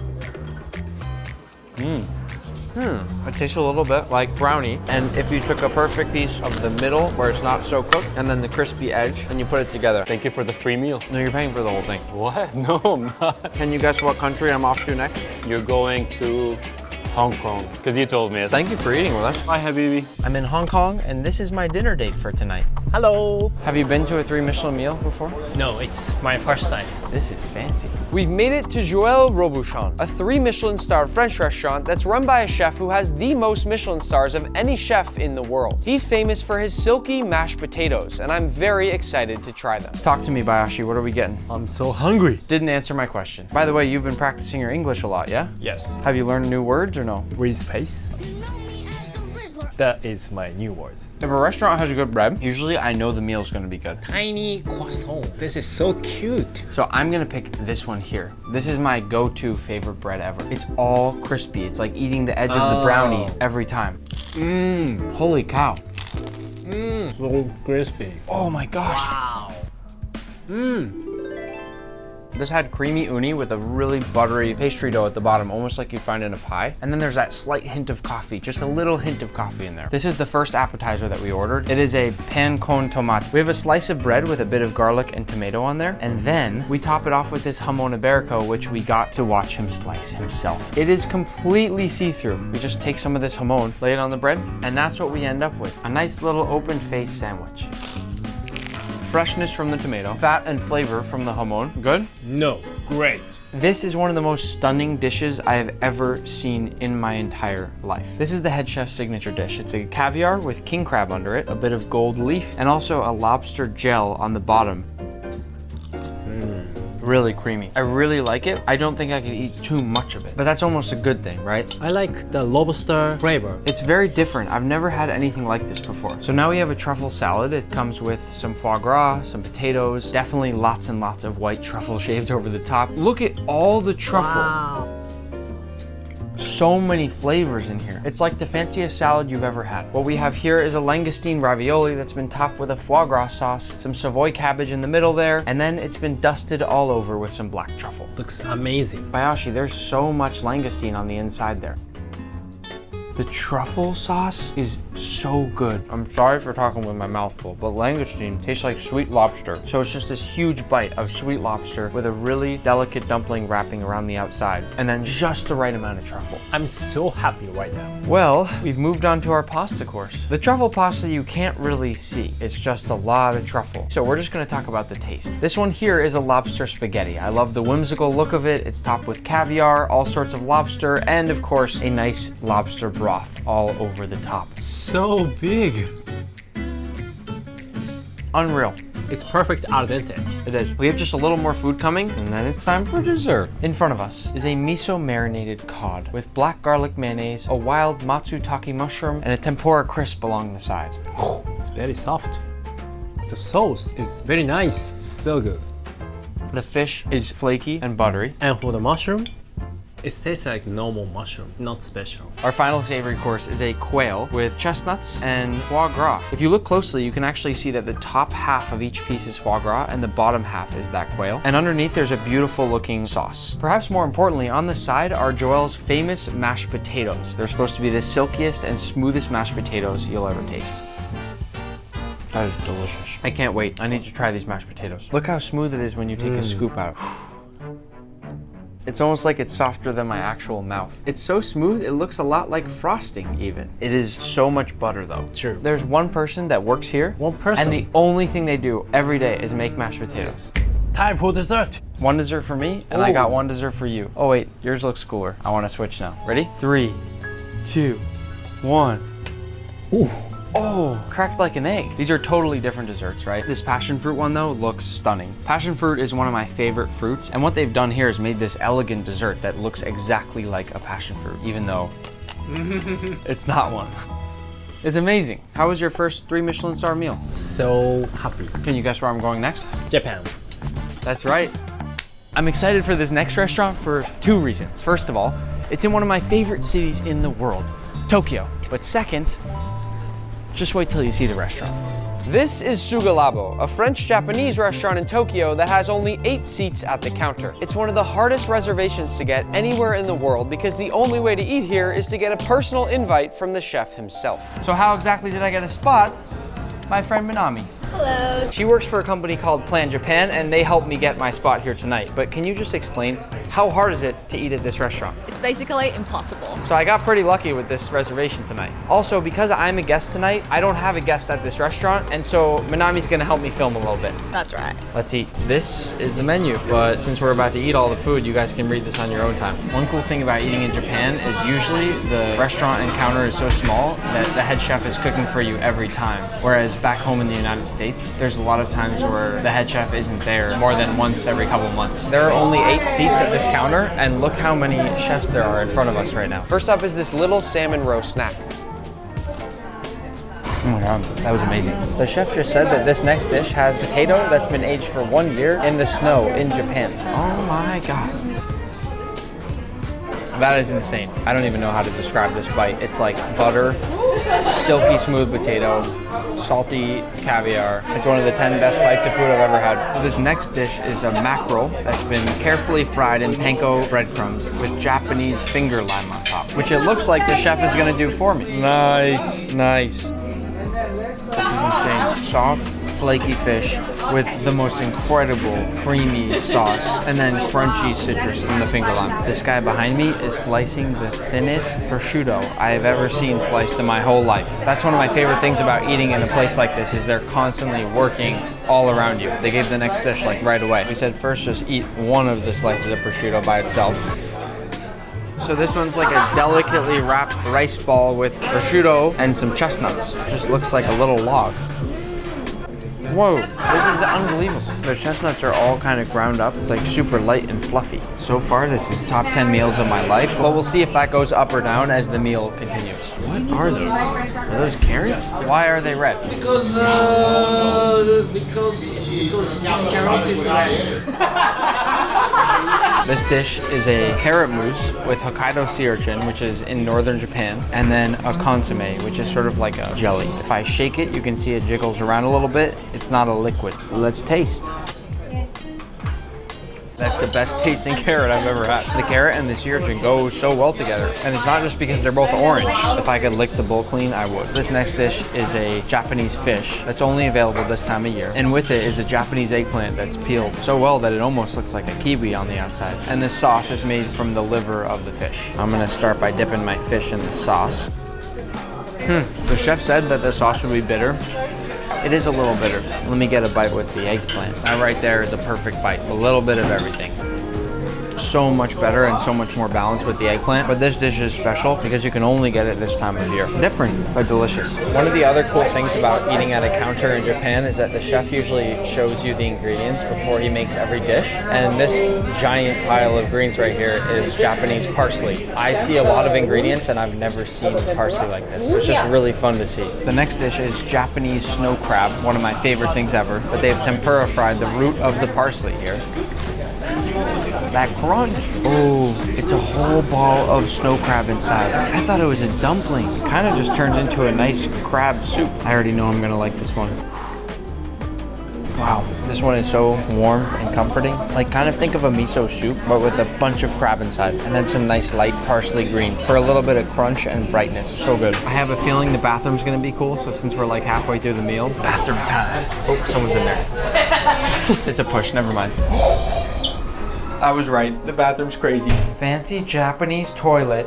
But even better, I can see into the kitchen. 10 out of 10 bathroom. I should probably go back, the chef's gonna get mad. Back from the bathroom, oh, he's bringing out the lobster. But it's not just any ordinary lobster, it's French blue lobster, which is 3 times more expensive than regular lobster. You use only French blue lobsters. Why? Flavor? Better. You can see the blue, the color. I'm excited for this lobster. Thank you. This dish is a blue lobster tail, which we watch them break down and then cook in front of us. And then under it is a sauce made with the lobster's heads and some vanilla. I'm gonna build the perfect bite. That is not what I thought it would taste like. If the lobster really is like 3 times the price of normal lobster, I don't really think it's worth it. But don't get me wrong, it's delicious. I just wouldn't pay 3 times the price. Probably not appropriate here, but I'm gonna lick the plate really fast. That was awkward. So the final savory dish is a duck and foie gras Wellington with a black truffle sauce and a little fresh microgreen salad on the side. This dish looks stunning. It is a beef Wellington that would make Gordon Ramsay sweat. Unreal. Unreal. Flaky, buttery, soft and tender. A little bit of tanginess from the black truffle sauce. Even the salad is exquisite. There's actually one more little savory course. At the end of almost every meal in Japan, they give you a little rice to make sure you're full at the end of your meal. And they asked us how much we wanted by asking how many bites do we want. I said I wanted 5 bites, and this is what I got. And it's also in the shape of a cute little rabbit. Ooh, a little bit spicy. Such a nice way to end the meal before dessert. And I'm washing it down with a little bit of fancy Japanese orange juice. So for dessert, we have a Japanese milk ice cream with chestnut honey. And then on top, there's a chestnut paste that they basically turn into what looks like an angel hair spaghetti. The ice cream is so milky. It tastes like it just came straight out of a cow. This is a very delicious dessert. I also asked the chef where the milk is from, and this is what he said. It's actually his milk. The actual last dessert are these hollowed out eggs that are filled with a cacao mousse of some kind. And this looks almost too perfect to eat. And if I take a nice big scoop, it looks so smooth. Oh, it's bitter. It's gonna make me sneeze. I always sneeze from dark chocolate. I'm gonna snap myself into the next place. Welcome to Italy. In just a moment, I'll explain to you why it's completely dark out, but first, this restaurant behind me is called Solo per Due, which translates from Italian to only for 2. It's exclusive because it's the smallest restaurant in the world with only 2 seats and 1 table, making it almost impossible to get a reservation. And the reason it's dark out is because they open exactly at 9 p.m., no earlier, no later. And when I sent a nice message asking to show up a bit early, they replied in all uppercase saying, "Do not ever arrive before 9 p.m. So here I am, just waiting outside in the dark. Oh, also my guest today is my brother Pete, who lives in Italy and also speaks fluent Italian. So it's perfect. Come on, Pete. Oh my. Let me set the tone for you. We're basically in a small little 1800s cabin. There's a nice warm crackling fireplace. There's piano music playing. I have a feeling this meal is about to be spectacular. We got the first few bites. There are some olives, some cream cheese stuffed fried dough, some bufala mozzarella, which comes from a buffalo. So fresh, that is magical. And some fried zucchini. Don't mind if I do. I'm gonna try one of these meat stuffed olives. Crunchy, salty, savory, sweet. Thank you. For the first appetizer, we have this crepe with ricotta cheese and spinach, topped with a bit of Parmigiano cheese. It's really nice. What stands out the most is just fresh garden basil. That was like an amazing calzone. Pete's licking his plate clean over there. If it weren't so formal, I would. I feel like I'm about to get proposed to tonight. Homemade tagliatelle with porcini mushrooms. Wow, it's almost fluffy and foamy.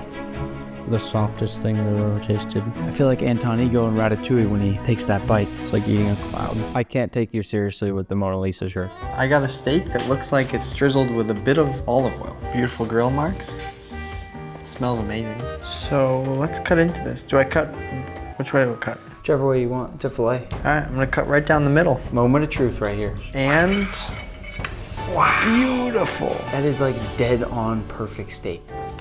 Probably top 10 steaks that I've ever had. What they're doing at Solo Perdue is focusing on simplicity. This is just gently cooked with some rosemary, and it's just flaky, melt in your mouth fish. Wow. So what is this? This is the cake. Ah. What does that say? It says subscribe to the channel. It almost makes me smile when I'm eating it. It's that good, huh? Yeah. Wow, that is insane. That was a 9.93 cake. To finish off the meal, I wrote a thank you note in the guest book and then headed to the final, most exclusive restaurant to meet my last guest. Welcome to Copenhagen, Denmark, where tonight we're eating at Alchemist. It's the 8th best restaurant in the world and cost over $1,500 per person for the 50-course tasting menu and wine pairing. Reservations sell out in exactly 3 seconds, and the full dinner experience takes 7 hours, but you'll quickly find out it's not just a dinner. Your very first experience is the art installation. Hello, come closer to me. Wait, what? They're all different art pieces with our faces. Ah, you are following me. There's me again. What? This is blowing my mind. Are you Amelia Earhart? I think so. I look good there. I don't even know what to say. This is insane.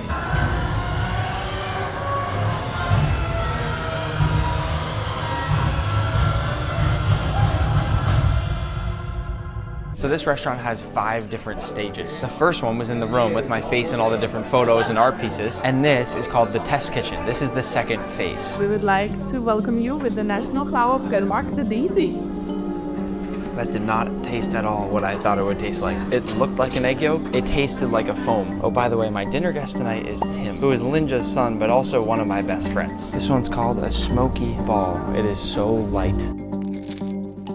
That was just a burst of creamy smoke. I just turned into a dragon when I ate that. This one is our little butterfly servings. That's a real butterfly. That's a real butterfly. This might be the only place I ever try a butterfly. It sort of just tastes like a vegetable potato chip. It's fun. Extremely, extremely salty. This one they called a dumpling, but the outside is made of cotton candy. It reminds me of a cloud or a pillow. I want to take a nap on this.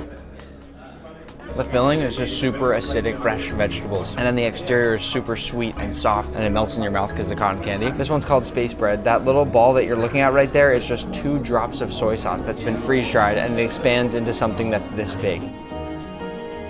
The second it touched my tongue, it was gone. Super salty, super savory, chef's kiss. The perfect omelet. It certainly does look perfect. That is incredible. I actually thought it was gonna taste like scrambled eggs. It was more of a burst of scrambled egg flavored cream. And look how jiggly it is. This one is called Sunburn Bikini. I think it's supposed to be someone's butt that's been sunburned when they lay there on the beach for too long, but actually it's a nice tan. Wow. This is like a combination of a toasted ham and cheese sandwich and then pão de queijo, which is that Brazilian cheese bread. This one's sort of a drink, palate cleanser type thing. It doesn't look like a drink, but it's been cryo-frozen into this puck here. It looks like an egg on the inside. They said it has sea buckthorn in it. I have no idea what that is. We are on our way to the 3rd location. This one's called the Dome. Oh, wow. There's a massive screen going all the way around us, and it just changes, and there's cool sounds the whole time we eat. And the first course is an eyeball. Supposedly it's based on the chef's eye, and it's supposed to have some lobster, some caviar, and some fish eye gel. The first bite tastes to me like a lobster roll. Oh, this is so good. It just feels wrong. So this one obviously should taste like lobster, but they've fried it in the coolest way possible, where it's supposed to be super light and crispy. It's almost as if you turn lobster into a light, chewy pillow and then dipped it in some sort of horseradish wasabi foam. This one's called Plastic Fantastic. It's supposed to represent all the plastic that's floating in the ocean. It doesn't look edible, but they said it was edible. This is probably not my first time eating plastic, but this is some of the most delicious plastic I've ever had. It kind of tastes like a potato chip. It a little bit tastes like I'm eating a plastic bag. This is a crab toast. I am extremely excited because I love crab. That's a good looking bite right there. Once again, very different from what I thought I was gonna taste. It's salty, the crab is nice and flaky. It's a very warm and rich bite. So this dish is a white bean dip with these chips here, but they've printed my face onto the actual dip. Let's see how I taste. First I'm gonna take my mouth, then I'm going to carefully take my eyes out. That is like a horror film. I'm just gonna take the rest. I taste pretty good. This is definitely one of the crazier dishes of the night. It is a tongue that you are supposed to eat this tartare off of. I'm more nervous to eat this than I have been for anything else throughout the night tonight. That was very uncomfortable. I mean, the top and the bottom of this spoon, it is a perfect tongue. That was an odd experience. The tartare is delicious. The tongue is suspicious. This dish is served on a plate that basically resembles a human's head and brain, which actually moves around on the inside once you open it up. The part that you actually eat is made of a lamb brain. It just tastes like liver, sort of creamy, super umami. The thing that's throwing me off are the eyebrows right here on the dish. You know, it is pretty good actually. There's a little cream filling in there as well that was actually very tasty. This one's called chicken or the egg, like which came first. It is a literal chicken head that's been pressed and cooked to a crisp, and then there's some caviar under it for the eggs. Then you've got all these nice fresh herbs on the bottom there. Listen for this crunch.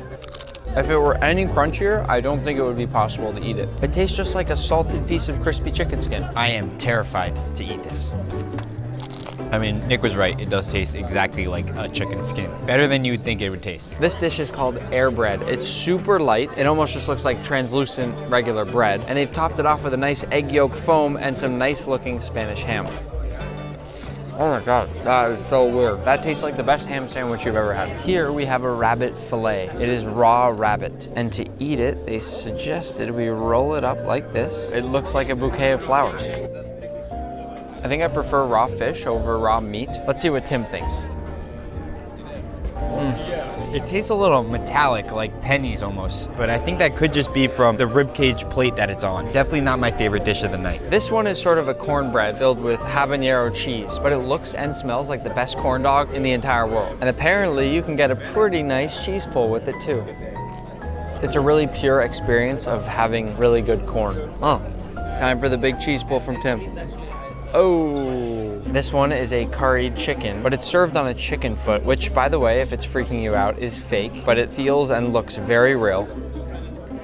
It's so tender. It's very, very flavorful and super, super soft and tender. They couldn't let us move on without eating the chicken foot. I didn't think I'd like that, but it tastes like a fatty, crispy chicken skin, and it's one of my favorite dishes of the night. This also came with a chicken foot broth to drink on the side, which is very good. And the sauce on it is spectacular. It really elevates the chicken foot. Cheers to moving on to the dessert section.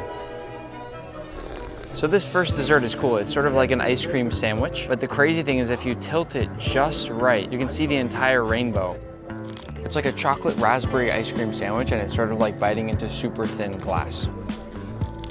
The crunch is amazing. It has this nice chocolate underbelly here that you're really looking for in an ice cream sandwich. For this dessert, they wouldn't tell us the flavor. All we know is that it is in the form of the painting called The Scream, and that the flavor will change from bottom to top as you eat. So I'm gonna start from the bottom. So far, it's like a mango creamsicle. We'll go to the next middle layer. I'm getting licorice now. This is crazy. Final layer. Whoa. Super acidic. That dessert was a roller coaster, and I loved every minute of it. That's why it's a scream. The last bite is... We have been eating since 5:45 p.m. It just turned midnight, and we still have a few courses left. And I worried that I would get bored, but I am not bored. This dessert is a heart filled with all sorts of different things, including deer blood. Apparently, if I take this spoon and break it down the middle, it will sort of bleed a little bit. Here we go. Whoa. Looks like there's a moose in the middle. Oh man, it's sort of a savory dessert. This is probably the first one that I don't like. I mean, the red is truly something to look at. You're going to swallow it. We are the last people in this dining room. All the other guests have left, but this dessert is called a guilty pleasure. That's really good. This is an outfit change that we have to put on to go to section number 4. I have never had to put on a separate outfit at a restaurant. Outfit check. The next part is express yourselves. Okay. Whoa. What? I'm just gonna sit down. Hi. Thank you. I got my own paint. It says envision. Dream. Ooh, I got a good one. All right. What is happening? Whoa. Oh, whoa, whoa. Me too? Okay. All right. Whoa.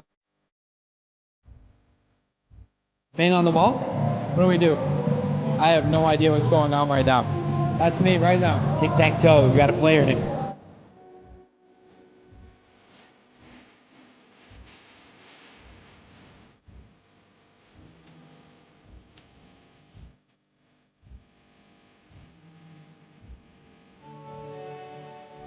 They do Oh taste wow, different. yours is better. I thought yours was better. That's amazing. You're gonna try happiness? That one is good. I don't love that one. We made it to room number 5. 7 hours later, we have just 3 little bites left. The first one being this little amber stone made of honey, a bit of ginger, and an ant to finish it off. Oh, wow. That bite was one of the most unique consistencies I've ever tasted. There was a super gentle light shell around a really chewy ginger honey. It's like a Tongulu gummy bear. Our second to last dish is this almond. I think it has all sorts of different forms and versions of almond all in one, and it looks exactly like the perfect almond. That's ridiculous. It's got these nice crystals of sugar, and the flavor is just so much almond. All right, the final dish. Let me just take a selfie. I might grow a mustache after this. It's a delicious mustache. And we got the last dish at 1:43. One last little oh, whoa, whoa, whoa, whoa, whoa, whoa, whoa. We only have one impression. It's probably the worst impression of the it's called reality. Okay, okay, okay. Disneyland claims to be the happiest place on earth, but that can't be true unless their food is good. Today, we're headed to Disney to try all the fan favorites. Pineapple Dole Whip, churros, pickled corn dogs, and even something called blue milk. We'll eat it all. Before we go, we are gaining rapidly on Gordon, so make sure you go down and hit that subscribe button. I happen to know that about half of you watching aren't subscribed, so go hit that button now. Let's go. We have made it to Disneyland, but now it's time to taste as much food as we possibly can. Let's go. Nick, can we go on the train? First food of the day, churro. I know it's kind of strong to start off like this, and this is definitely the longest churro I've ever seen, but I'm gonna bite this end. And Manny's gonna bite the other end. It tastes like a Cinnamon Toast Crunch. I don't know if that's a good or a bad thing, and it leaves a bit of a weird aftertaste, so I'm gonna give it a 6.2 out of 10. Let's keep eating. Right here is the Candy Palace, and you know Manny and I have to hit the Candy Palace. We need to get a caramel apple. I hear they're delicious. Hey Nick, get a lollipop. Put it back. Oh. So first of all, I mean, look at this thing. That is basically a full meal by itself, but I'm only taking little bites of everything today because of how much food we have to taste. Time for a bite. That is inedible. I physically cannot get my teeth through this thing. Man, you want to take a crack at it? Okay, okay. I got the ear. You ate the ear. Yeah. Take a bite of the apple. How are you supposed to? I got it. Sadly, this gets a 2 out of 10. I couldn't eat it. Behind me is a corn dog stand. I don't think they have the pickled corn dogs, which is what I actually want to taste today. But let's get a regular one to start out. Here we've got our corn dog, which I will say, Manny, looks quite overcooked to me. That's burnt. Hey, madam, come here. Why are you burning veg? Burnt to a crisp. What are they doing? That's a juicy corn dog though. That is good. Despite the fact that it's maybe a bit overcooked, you can't really taste the fact that that's happened. There is a little bit too much baking soda in here and my mouth is tingling a bit. Perhaps the most famous food in all of Disneyland is the Dole Whip. Apparently it's some sort of pineapple flavored ice cream. I really don't know. But given how much hype there is around it, I'm going in with a high expectation. You're Nick? Yeah. Manny, I met a fellow Nick here. You're guarding the Dole Whip station here, huh? The Dole Whip station's Would right you next agree to it's it. the most popular food at Disneyland? Oh yeah. We got the Dole Whip. Time to see if it lives up to the hype. It's pretty good. I thought it was going to be really artificial pineapple flavor, and it's actually not. It's like the perfect blend of cream and fresh pineapple. I don't yet know if it's going to be the best thing we have today, but for right now, it's number 1 at an easy 8 out of 10. Interestingly enough, so far, a lot of the food here looks really creative, especially some of the stuff we passed, but there's also really, really long lines, so it's going to take us a while to get all this food. At this place here, the Jolly Holiday, they have a birria grilled cheese, which I am very excited for. This looks fantastic. my god. The crispy toasted bread, tons and tons of cheese and meat, and not one but two really great sauces that comes with it. My top score of the day, 9.5 out of 10. We get grilled cheese, fantastic. We have now just passed the place that's serving blueberry fritters. I don't think these are very famous, but I'm gonna try them anyway. Oh man, look, that's so good. Kind of tastes like a fried blueberry muffin, but it's only a flat 5 out of 10 for me because there's way too much oil. We are at this barbecue spot now. Apparently they have fantastic skewers. We already ordered, we're just waiting for them to grill a couple up. Most important thing is whether or not this beef is tender. Oh my, it's a little peppery, but that piece of beef is more tender than some of the Wagyu Manny and I make. And we make a lot of Wagyu. This here is the burger of most people's dreams. Oh my god, it's good. Manny's favorite, we got a big, nice piece. This is, I don't know, this is called, I should know this. Not gonna lie, we're starting to get a little bit confused about what exactly we're cutting up here, but we're just doing our best. As for the chicken, it's very dry. The beef might be an 8 out of 10, but the chicken's a flat 3. There's also this refreshing looking slushie called the Jungle Julep. Wait, that's really good. This tastes like a slushy version of a Starburst, or maybe Skittles. It's super refreshing, but maybe a little too sweet for me. 7.8 out of 10. Time to ride some race cars.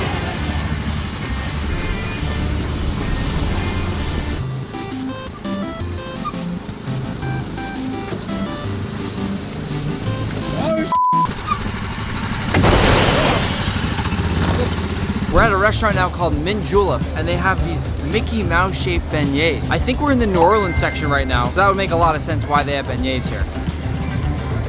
I think it's banana flavored. It's good. For creativity, there's a +1. Powdered sugar all over me, -1. It's a 6 out of 10. Take a little sip of the Mickey Mouse sauce. Is that really what it's called, Manny? No. Did you get the dipping sauce? Oh, get the f away from this! We picked up some more French food, and this right here is the shrimp po' boy. This should not be called a po' boy. This should be called an oh boy. What it should be is not on the menu. Oh, snap! Based on the smell and the look of this thing, I'm gonna give it a 0.5 out of 10. From the same restaurant though, we have what's called the Pirate Parfait. It's actually quite pretty, and hopefully they can redeem themselves with this one. Pretty bad. I think I would like this if I was 6 years old, but it does rank better than their po' boy. I'll give it a 3 out of 10 and move on to the next food. Mickey Mouse cotton candy. Sometimes I do have a little bit of a sweet tooth, and there is nothing like a good big ball of cotton candy. 3, 2, 1. They're very good. That's good. Solid 8 out of 10. Because it's been inside the bag all day, sitting in that sun over there. For me, it's a little bit too compact. I like it to be lighter and fluffier. Cotton candy is so simple and easy to make. It needs to have a high standard. I'm gonna give it a 5.5 out of 10. First thing I noticed about this strawberry lemonade funnel cake is that it's in the shape of a Mickey Mouse on top. My question for this is, will it taste like strawberry lemonade? Let's find out. Their oil temperature is way too low in there. First of all, what's on top is not whipped cream, it's Cool Whip. Mickey's cream. And like I said, oil temperature is way too low, so the oil is soaking into the funnel cake instead of frying the outside to a crispy edge and keeping the inside light and fluffy, which would be the goal with a funnel cake. With all of that said, I'm giving this a 1.5 out of 10. Jesus Christ, trying to put them out of business. We are finally tasting the big giant turkey leg. This thing is already dripping, so it must be good, but also probably quite messy. I also think this thing probably weighs at least over a pound. It's almost the size of my head. And of all the things today, the smell coming off this turkey leg right here is insane. Oh my god. Obviously the big time of the year to have turkey is Thanksgiving, but I feel like the turkey's always dry and just not that exciting. And this thing right here is fall off the bone turkey meat. The one thing I don't entirely understand, why would you give someone a 1-2 pound turkey leg before you put them on a roller coaster? Seems kind of up. I don't know how they make these turkey legs, but this right here is a 10 out of 10. What is this music? What is going on?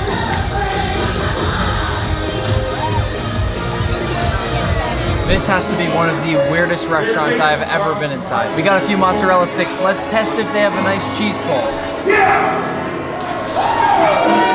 They also have this summer strawberry float, which is basically just a Sprite with a bunch of strawberry ice cream on top. I had to come outside because it was way too loud in there. But the first problem here is that I can't even pull the spoon out of it. I got it. I got it.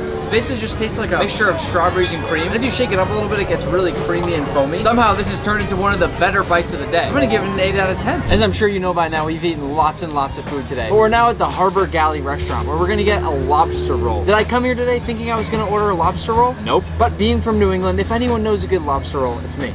I'm gonna unfire Manny, this is so good. Larry, I'm sorry. It actually smells okay, but we are not off to a promising start by the look of this thing. What they lack in the fresh lobster, they make up for in the seasoning. It's almost got a sort of Cajun spice to it, which I sort of like. It's a good 7 out of 10 lobster roll. But we're on to the most famous sandwich in Disneyland. This restaurant here has a 3-month wait list. And the famous thing to get here is the Monte Cristo sandwich. It's basically just a deep fried ham and cheese sandwich. It smells really good and I hope it tastes even better. I know this sounds crazy because I never do this, but this is better than the turkey leg. And that got a 10 out of 10. So I've got to give this one an 11. Hey, shoot, Benny, start shooting. This big old feast in front of me is from Pizza Planet. They must be f***ing with me with this. What is this? It doesn't even look like they put it in the oven, Manny. That's raw dough. Oh God, it's just horrible. They've loaded this thing with more pineapple than the Dole Whip we had earlier. Boom, roasted. I'm not even gonna try this pizza. As for this one right here, this looks like a Chuck E. Cheese piece of pizza. It doesn't look bad, it doesn't look good, but it's probably not gonna taste very good. My honest review of this is that it's just sort of a sad piece of pizza. This is apparently the pizza place from Toy Story, so I guess that means it's like fake prop pizza, and that's exactly what it tastes like, plastic. The pasta here doesn't look terrible, but let's face it, we know this is not homemade. It's a pretty simple Alfredo sauce, but it's very, very well seasoned. Fettuccine Alfredo. Time to carbo load. I'm not even gonna try a piece of the chicken with the fake grill marks on it. 2 out of 10 for the pizza, but a 4 out of 10 for the pasta.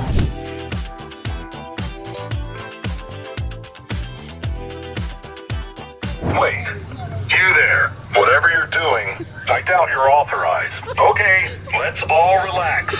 We are now in the Star Wars area, and what we have right behind me is what I've been waiting for the entire day. It's the famous blue milk from Star Wars, and apparently it's fantastic.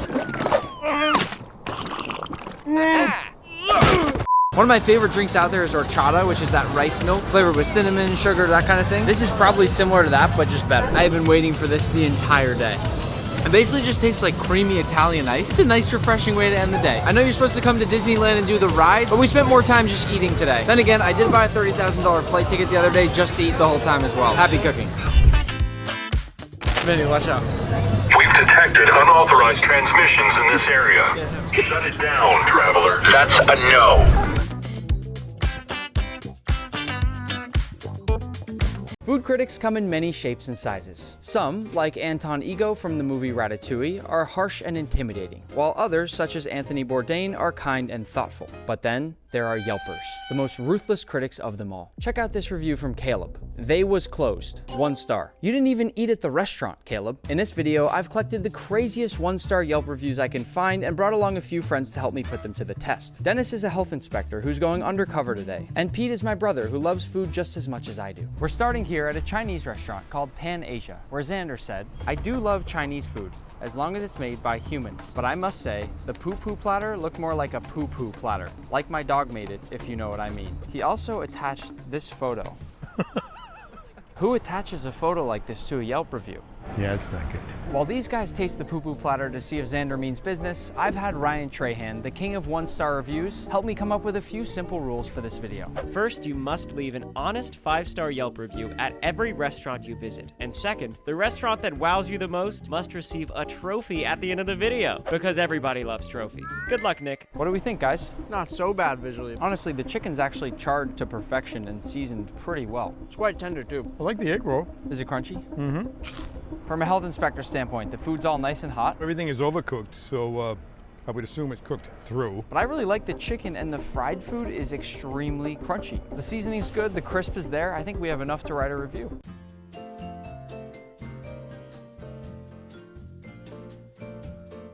Gotta see what my fortune is. A lifetime of culinary adventures is coming.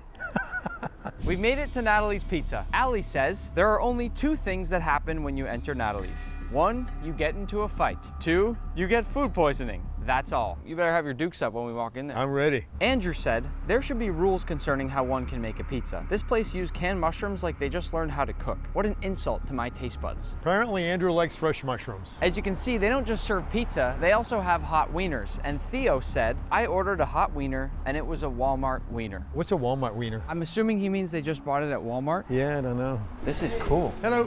Oh, we're just picking up. Thank you. How about here? Let's eat some pizza. Wow. It's like picture perfect. Looks really good. It gives me almost like throwback vibes from like the school cafeteria too. Let's see. Same thing. It's like perfectly round. You're gonna get in a fight with Dennis hitting him with the box like that. There's the fight we're talking about right there. It's a great slice. It's hot, it's greasy, but not too greasy. There's nothing dripping off my pizza. I would have liked this cooked a little bit more, but I like the crust. There's plenty of cheese. It doesn't look like any sort of canned sausage, canned pepperoni. This looks like a legit piece of pepperoni right here. It's a damn good pizza. I'm actually gonna dive into the wieners. We need to see whether or not they're Walmart wieners. You know, a hot dog is not supposed to be aesthetically pleasing also, right? I mean, you're not gonna open a hot dog and think, wow, that's the most beautiful looking hot dog I've ever seen in my life. It's all about the taste. For me, it's the snap. I like the snap. The snap. I'm actually going to pull out the dog to see if I think it's a Walmart wiener. How would you know? I looked at a photo of the wieners they serve at Walmart. This doesn't look as dark in color as those ones. It is almost a neon orange. So I'm actually going to go ahead and say I don't think it's a Walmart wiener. We're pretty hot on the pizza. The wieners, it's not great, it's not bad. Wouldn't start a fight over it. I think we have enough to leave a review.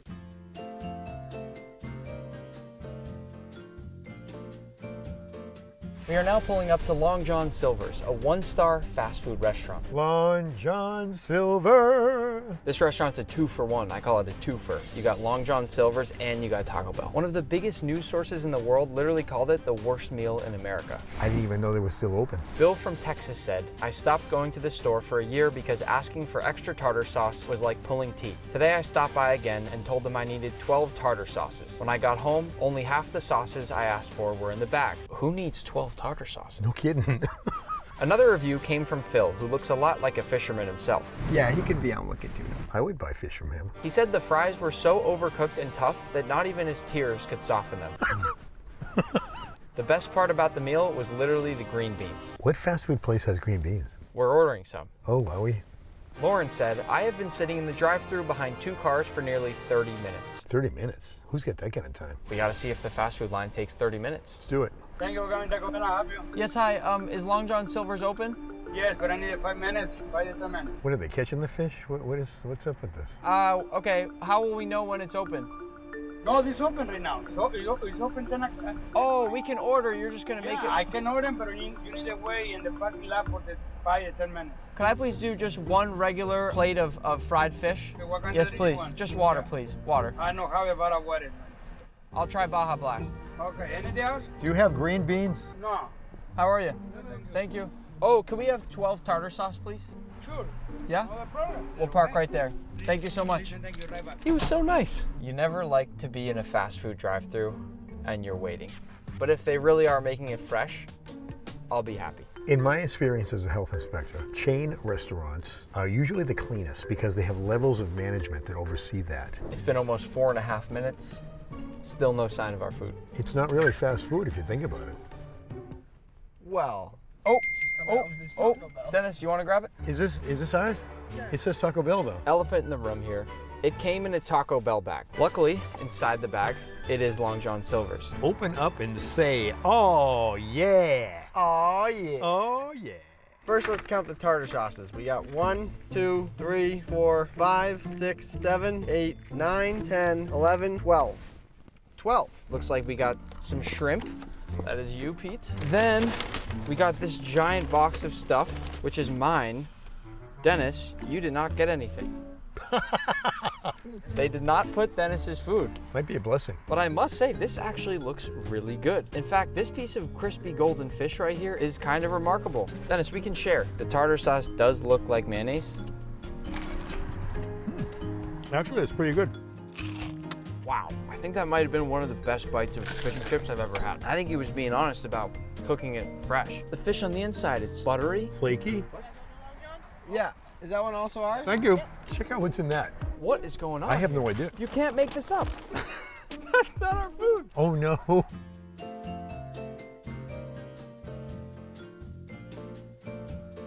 We've made it to a buffet restaurant, Fire and Ice. Janazia said, we were paying our bill and we saw a mouse run under one of the black cabinets. One of the waiters joked around saying ratatouille. The manager offered us a voucher. We do not want to come back. I would be mad about a mouse if they hadn't said ratatouille. You remember what happened to the health inspector in Ratatouille? I don't. Didn't end well. Another review came from Miss Review. She wrote a very long free verse poem that I'm going to let you read on your own time. It's well written. And the last review comes from John, who's an elite Yelper. John has way too much time, just saying. No, no, no, no, no, no, no, no, no. Exclamation point. I feel like we shouldn't be going here. I like it here. You go here? I do. My wife and I come here every year on my birthday. She really doesn't like it, but I do. Have you ever read the reviews? I don't really care. Let's go inside. So here's how this restaurant works. All the food is raw in a buffet. So we grab the food, then we bring it to this big giant ring of fire in the middle where they cook it right in front of you. And then you get this nice hot fresh food. So it starts on ice and it ends with fire. Hence the name Fire and Ice. All right, 1 bowl per trip. I'm gonna go a little fried rice, baby corn, a few pieces of zucchini, a little bit of marinated chicken, and I gotta top it off with a full glizzy. And we'll have to see what they do with this. Oh, there you go. Wow, I love this place. They may get the trophy. Thank you. What about when I chop it? You can do whatever you want. While he's cooking, I've been looking around on the floor and I have not seen any ratatouilles yet. Nor have I. Which is a good sign. And I haven't seen any evidence of that. Oh, your food. Thank you. I'll see you guys at the table. Thank you so much. Ooh, that was great. They chopped up my glizzy. Did he just start eating without us? Honestly, this stuff all looks pretty amazing. It was very good. I keep having flashbacks about the guy saying, no, no, no, no, no, no, no, no, no. What's not to like? I don't get it. I got everything I could want here. I got a hot dog, I got mini corn. This is trophy contender. I agree. You love this place. I can't stop eating. So will you be back next birthday? My wife hates it. My birthday, though.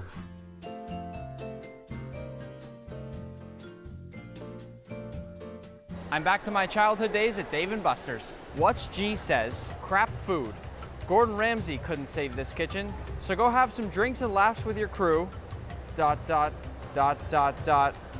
Then go eat someplace else. I feel like this is gonna ruin all of our childhood memories. Well then Gary said, food. Absolutely hated it. I ordered a burger, it was so salty it cut my tongue and I had blood on my bun.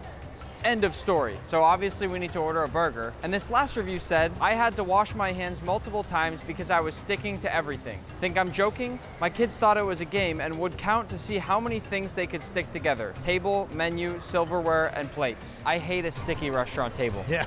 Before we go in, one of the funniest things I saw on all of Yelp didn't come from the reviewers, it actually came from the restaurant. Dave & Buster's replied to a bunch of things saying, we're sorry your food was anything other than fire. Love that energy. Dennis, do you know what fire is? I do. What is it? It's the best. Riz? No, I don't know Riz. You do have the Riz though. Okay. Hope it's good. Dennis, you've never been here either. No. Oh, did you guys hear the stickiness just now? That review might carry some weight. Look at the photos on the menu though. They look really, really good. What is that about? That s'mores cheesecake is good. Should we get it? More cheesecake? We'll do 1 mozzarella sticks because you can't not at Dave & Buster's, I feel like. 1 burger just to share. What is the grape chill? It's kind of like a slushy. What are you, 12?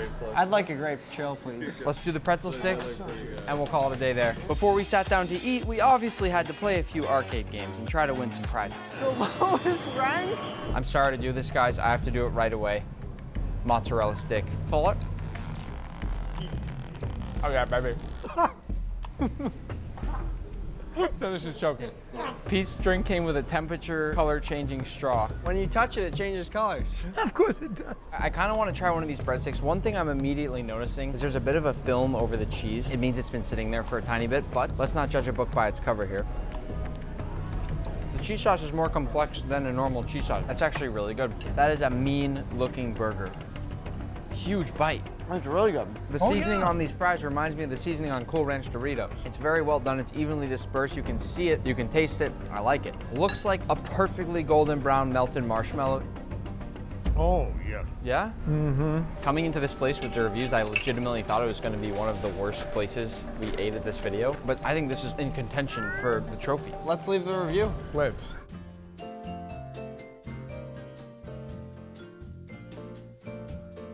We are now at Viva Mexico Cantina and Grill. But first, a review from Kaylee. She said, food was amazing. Will absolutely return. Just kidding, they stole money from me. Literally never going back. What? That took a twist. Destiny said, in all caps, saw a dog that was very evidently not a service animal walk in and out of the kitchen. Clearly in kitchen for extended periods of time. Dennis, what do you think about that from a health inspector standpoint? No.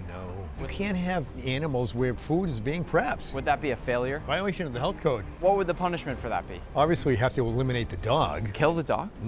Not kill the dog. Remove the dog. Well, unfortunately, another review came from Crystal who said chips undercooked and no one seemed to care. While waiting for the food, we're gonna look for the dog. Hello. Hola. What's that? I thought it said men's room this way.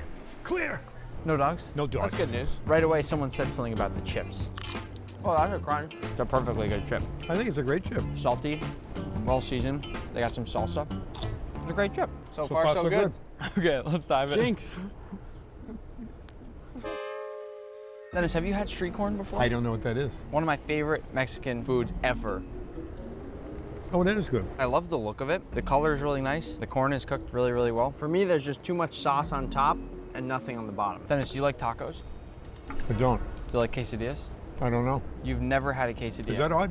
That is odd. Talk in the comments. Is that weird that he hasn't had a quesadilla? It's not bad. Pete, you try the burritos, I will try the tacos. It looks pretty well rounded. You got meat, you got guac, I think, rice, a bunch of different spices. I'd say pretty solid burrito. So for the tacos, what I like is immediately I see on the meat, there's that nice golden crust. They've gotten a perfect char on this beef. So I know the flavor is gonna be there. These are corn tortillas, which is classic. I like that they double wrap it. Probably my favorite thing here, actually. It's a little bit spicy, but it's well-rounded. It's a very good taco. I think the only complaints I really have about this place are that it's a little pricey. Maybe you pay for the experience. Come in, pet the dog, have some good food. There's no dog. Then what are we paying for?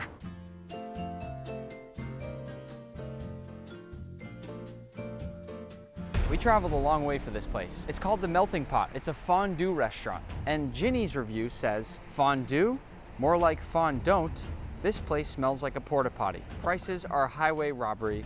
Pound cake felt like a Tempur-Pedic mattress. Extreme sus vibes. If you go there, take lots of complimentary mints. Don't know what to make of that. KC also said, I regret to inform you that our experience at Melting Pot was nothing short of a disaster. Our wait stretched to an excruciating 4 hours, during which our server proved to be inexperienced and inattentive. We'll see about that, KC.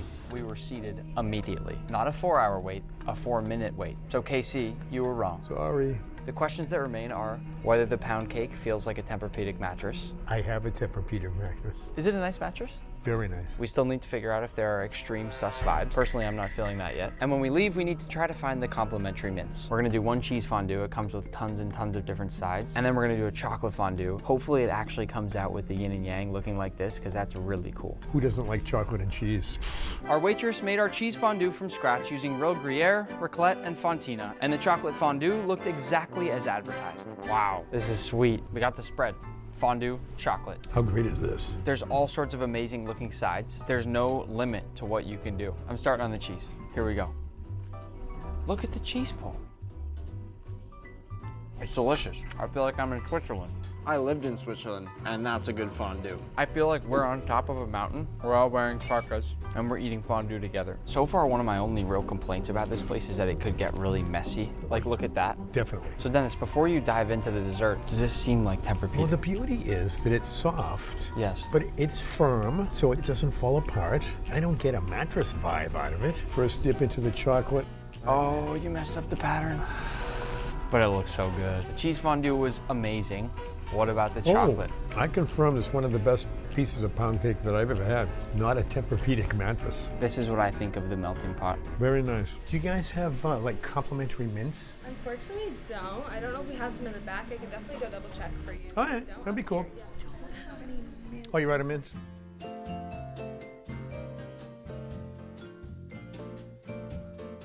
We came back for the best restaurant that wowed us in this video, and you guys won.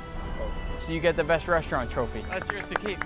Thank you so much. Thank you so much. I've always wondered what it'd be like to fly first class on the most expensive plane ticket money can buy. Specifically, what the food looks like. Can you guess what we're doing today? I did some looking and eventually found a $30,000 ticket on Emirates to Bali, Indonesia. The travel time is almost 24 hours, which will give me plenty of time to focus on the food they have to offer. If you check out the website, it describes this first class experience as something similar to flying in a private jet. But here's the thing, I don't care about all that. Scroll down the page and you'll find that there are true gourmet meals on board. And if I'm gonna spend $30,000 on a plane ticket just to get the food, I'm gonna get my money's worth. But I think that's achievable because I see that you can order whatever you want, whenever you want. And because this is what they call a long haul flight, check out how insane this sample menu is. This menu is almost as long as the Cheesecake Factory. Before we take flight, I'll remind you we are catching up to Gordon. And I know that half of you watching aren't subscribed, so go hit that button below to help us catch Gordon. Enough talking, it's time to fly. To begin our journey, Emirates sent a car to pick me up to bring me to the airport. It even had these fancy lights on my my feet. We pulled up to the airport and I went inside to find the check-in counter. All I could think about was the food. Just moments later, I had my boarding pass. And it looks like we've got an invite to the lounge. Let the $30,000 worth of food begin. The lounge was beautiful. As I walked in, they immediately had a bar set up, in case you want to get a little crazy pre-flight. Then there was tons of seating and lots of food. Everybody was relaxed, and my friend next to me even had his shoes off. Eventually, it was time to board, and I was taken down this separate walkway. The plane was huge. Humongous what? I mean, this was the biggest plane I've ever seen in my entire life. They quickly led me straight to my seat, but this wasn't really even a seat. It was a massive gold-covered pod. Look at all this floor space. So many activities. The screen was about the size of my TV at home. I even had my own hidden bar off to the side. I just felt fancy. They immediately poured me a glass of champagne, and even though I'm not picky, I mean, that's a big cricket right there. I like it. they made it very clear this was just the ground champagne, meaning that they'd only be serving Dom Perignon champagne in the sky. I'll be honest, I don't know too much about wine, but this menu certainly looks impressive. The captain told us to prepare for takeoff, so I kicked off my shoes and buckled up. We're starting to move, and I am so excited to eat. The flight is over 12 hours, so I'm about to have plenty of time for food. We are in this together. We paid for this, and now we're gonna make it count. And that's when I noticed, are there showers on this plane? It was finally time to look at the menu. Yes, it's the moment I know we've all been waiting for. The first line here is why I am on this plane. Again, we can order whatever we want, whenever we want, all flight long. Now, for some reason, I love tomato juice on planes, so I'm gonna start with a Virgin Bloody Mary. They also have tons of fancy spirits, all top of the line liqueurs you can have at any time. But I don't want to get too crazy in the air. It wouldn't be so fun to get tied down to the seat. You gotta untime me, buddy. There's a ton of food here, but for now, let's start off simple with some roasted nuts and our Virgin Mary. But first, some privacy. First things first, I got my Virgin Mary. Smells good, looks good. Let's taste. The great thing about this, it should pair perfectly with my warm nuts. Who doesn't love warm nuts? Even though this might look simple, that is a delicious start to our full day of dining in the sky. But if we're gonna make back that $30,000, we're gonna have to eat a lot. While we wait, there's some really cool snacks here, like these little vegetable chips. That's good. Look at that snap peek. Oh wait, I think I'm allergic to beef. Next, I looked at the menu to get some starters. Could I please do the caviar? I mean, how can you be on a plane and not want the caviar, right? And then I'll do the mezze platter, celeriac soup. And how big is the salmon carpaccio? This is very small. Maybe I'll just try that too. We just ordered basically the entire menu for starters. I can't wait. While we wait for our caviar and Dom Perignon, let's take a look at all the little goodie bags they've set around for us. Here we have this leather toiletries kit. It's got coffee? No, a cleansing towel. Aftershave balm, really heavy and fancy looking cologne, and a body emulsion? What the is a body emulsion? We also have shaving foam, a toothbrush, razor and hairbrush, deodorant, and tissues in case you get sad. I also have this fun package with pajamas inside, and they are crazy soft. They also have some nice beauty products, though I have absolutely no idea what pillow mist is, and even less of an idea of what sleep oil is. Is this edible? Can I drink this? Okay, let's close this up because it is time for caviar. This is just the caviar presentation, and it fills the entire table. This caviar looks fantastic. The pearls are perfect, and that is what I look for in any good caviar. Now, I do love that we also got a mother of pearl spoon. This is a must with caviar. To build our caviar, we'll take these blinis, which are basically small pancakes. Then our first spoon here, and put a little bit of each ingredient onto our blini. I'm gonna go a little bit of onions, a little bit of egg yolk, a little bit of egg white, and a few chives. Additionally, we need a touch of creme fraiche, and if we want, even a tiny squeeze of lemon. No using metal spoons with caviar, only mother of pearl. Let's take a little bit of caviar and drop it right on. I'm gonna do 2 spoonfuls for this special occasion. And also because of the fact that I can get as much caviar as I want on this flight. But I think we'd need quite a few tins to make up for the money we spent. Let's taste. Oh my God, there is no way I'm on an actual plane right now. I almost forgot, we have champagne, not any ordinary champagne, Dom Perignon. Wow. I want you to take another close look at all the pearls of this caviar. This right here is top of the line caviar that has been clearly treated with respect. You will respect my authority! Not a single one of the pearls is popped. And look at that beautiful shimmer in the light. It's so fresh, fatty, a little bit salty. They did not skimp on one single ingredient here.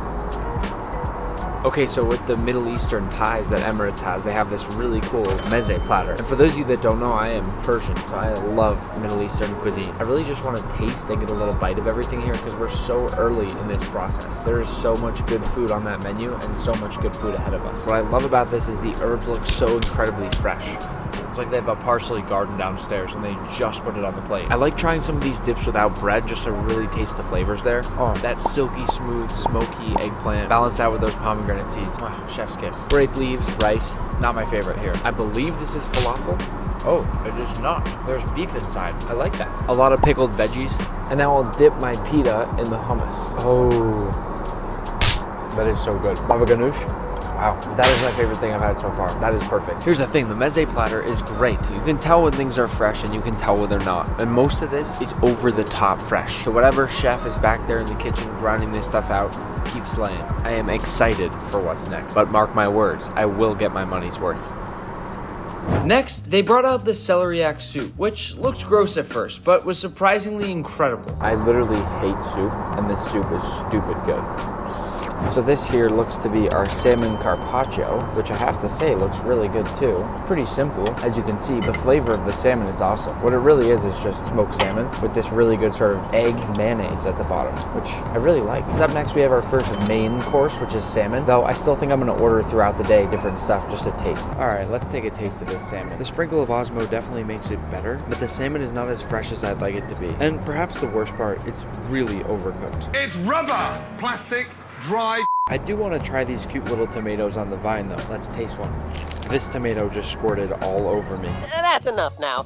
But it was tender and tasty. All right, we've already ordered a lot of food on this flight and I'm starting to get a little bit full, so I want a quick break. I say we go check out the lounge. But before I leave, I also wanted to mention that we're doing a lot of promos for Osmo lately, where if you order other stuff, we'll throw in something like this for free. Go check it out in the description below. Free fancy flaky salt. Let's go to the lounge. The lounge was basically this hidden small bar in the back of the plane. I ordered myself a virgin mint mojito and got a slice of lemon pound cake. Yummy. That's yummy.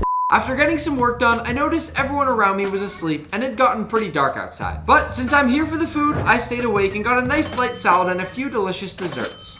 I dropped the cheesecake, but I ate it anyway. I also got some tea to try to help me get tired for a little nap. I never noticed there were stars on the top of the plane too. The seat folded back into a huge bed with a super comfy pillow. I turned off the TV and fell right asleep. I woke up and went straight to shower. And not surprisingly, the bathroom was insane. The floor was super nice and heated too. I just couldn't believe I was showering at 35,000 feet in the sky. It did have a timer and time ran out in 5 minutes, so I headed back to my seat. There was a fruit plate waiting and only an hour and a half left. It's light outside again, so time for some breakfast. Good morning. After that shower, I'm feeling pretty refreshed. I even feel like I look refreshed. They said the grapefruit juice was fresh, but I'll be the judge of that. It is, but there's a caveat. Whoever juiced that grapefruit did not do the best job. They put too much of the white pith, so it's really bitter. Let's see if the blueberry smoothie evens it out. Refreshing, a little tart, yogurty. What's not to love? I'm not into yogurt. The fruit definitely looks nice and fresh. And it is so cold. In a good way. We gotta taste all the breads. This looks like a pig in a blanket. Well, we're not in France, that's for sure. For the main breakfast, I had a cheese omelet that looked to have been cooked well ahead of time, a sausage that seemed to be falling out of the casing but had good flavor, a very soggy waffle, and a few other bites. Well, now you know what it's like to dine on a $30,000 flight, except I spent all that money and you didn't have to. If that's not love, I don't know what is. Happy cooking.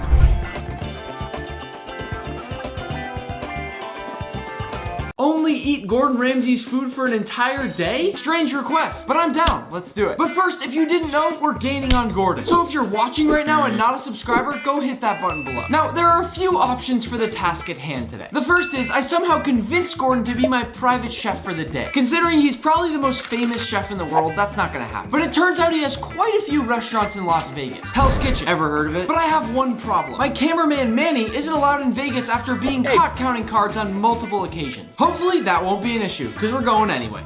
We've arrived at Caesar's Palace, but Manny and I want to do a grand entrance.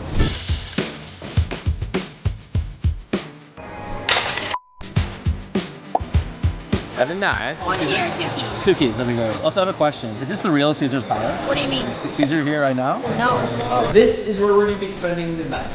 We're greeted by this crazy little room at the entrance, which kind of has a cool echo. And as we walk back, this is all for me and Manny.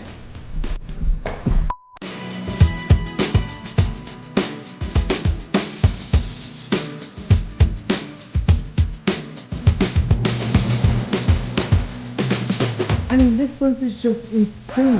What the f are you doing? Wait a second. I don't know what the f just happened. It's time for bed. We'll see you in the morning for a lot of food. Manny, look at this button I'm about to press. Dangerous. Manny, it's Caesar. Did he invent the Caesar salad? So first restaurant we're hitting for breakfast is Gordon Ramsay Burger. Zane here, I guess we could call you our handler for the day, because Manny's been acting up. It became quickly clear to me that Gordon Ramsay Burger just basically had a bunch of fancy hamburgers. And I'm definitely not complaining. They also let me work the grill in the back for a little bit. If this was secretly a test by Gordon, I'm pretty sure I nailed it. So we are here at breakfast. I guess you could kind of call it a lunch, because it's about 10:30 in the morning, and we are gonna be eating the entire day. First up, we have this scramble sandwich, which basically looks to be Gordon's famous scrambled egg. There we are, the perfect scrambled egg. Nestled in some buttery brioche bun. Manny, that is really good. Over here we have these bacon bit tater tots. Yummy.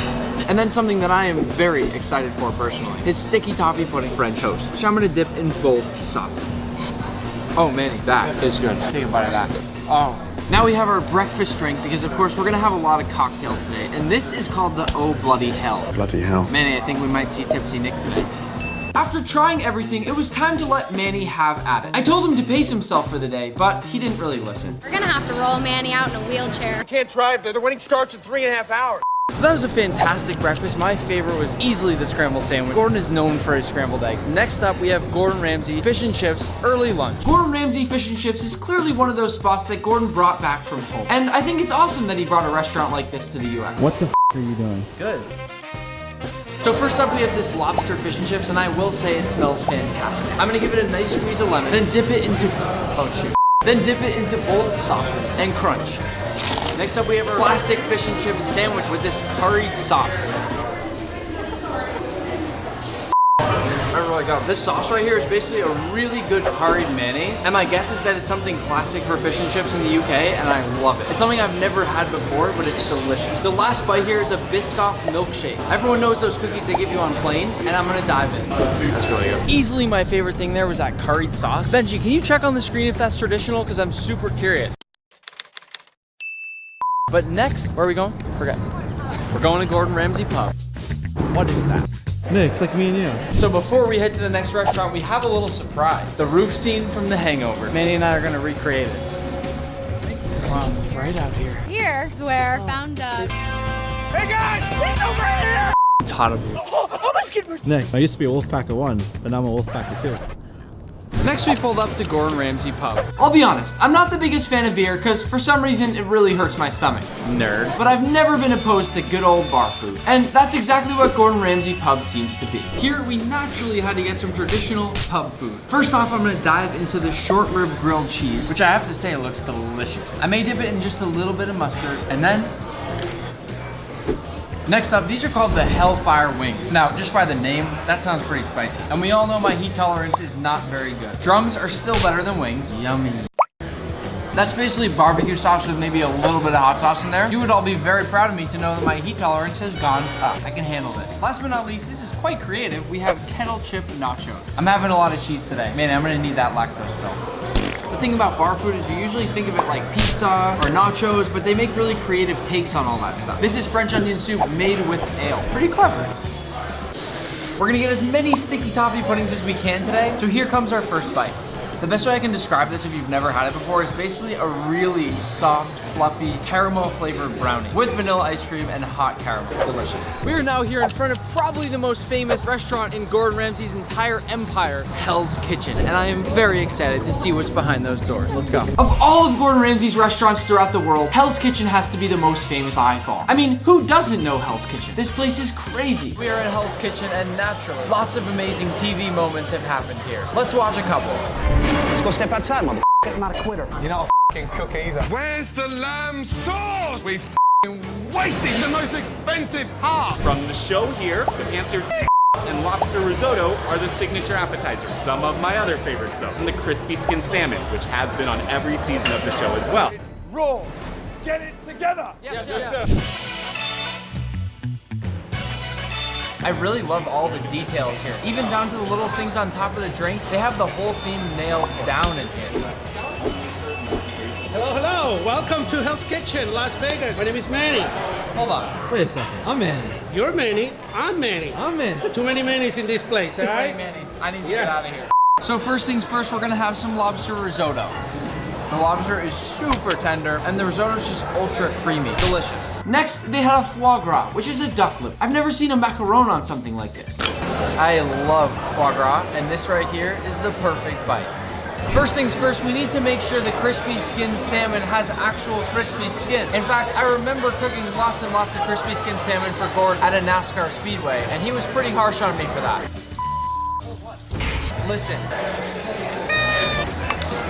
That was delicious, but very, very hot. Last but not least, we have to make the perfect bite for these scallops. Oh, I f***ed it up. I f***ed the whole thing up. One big bite.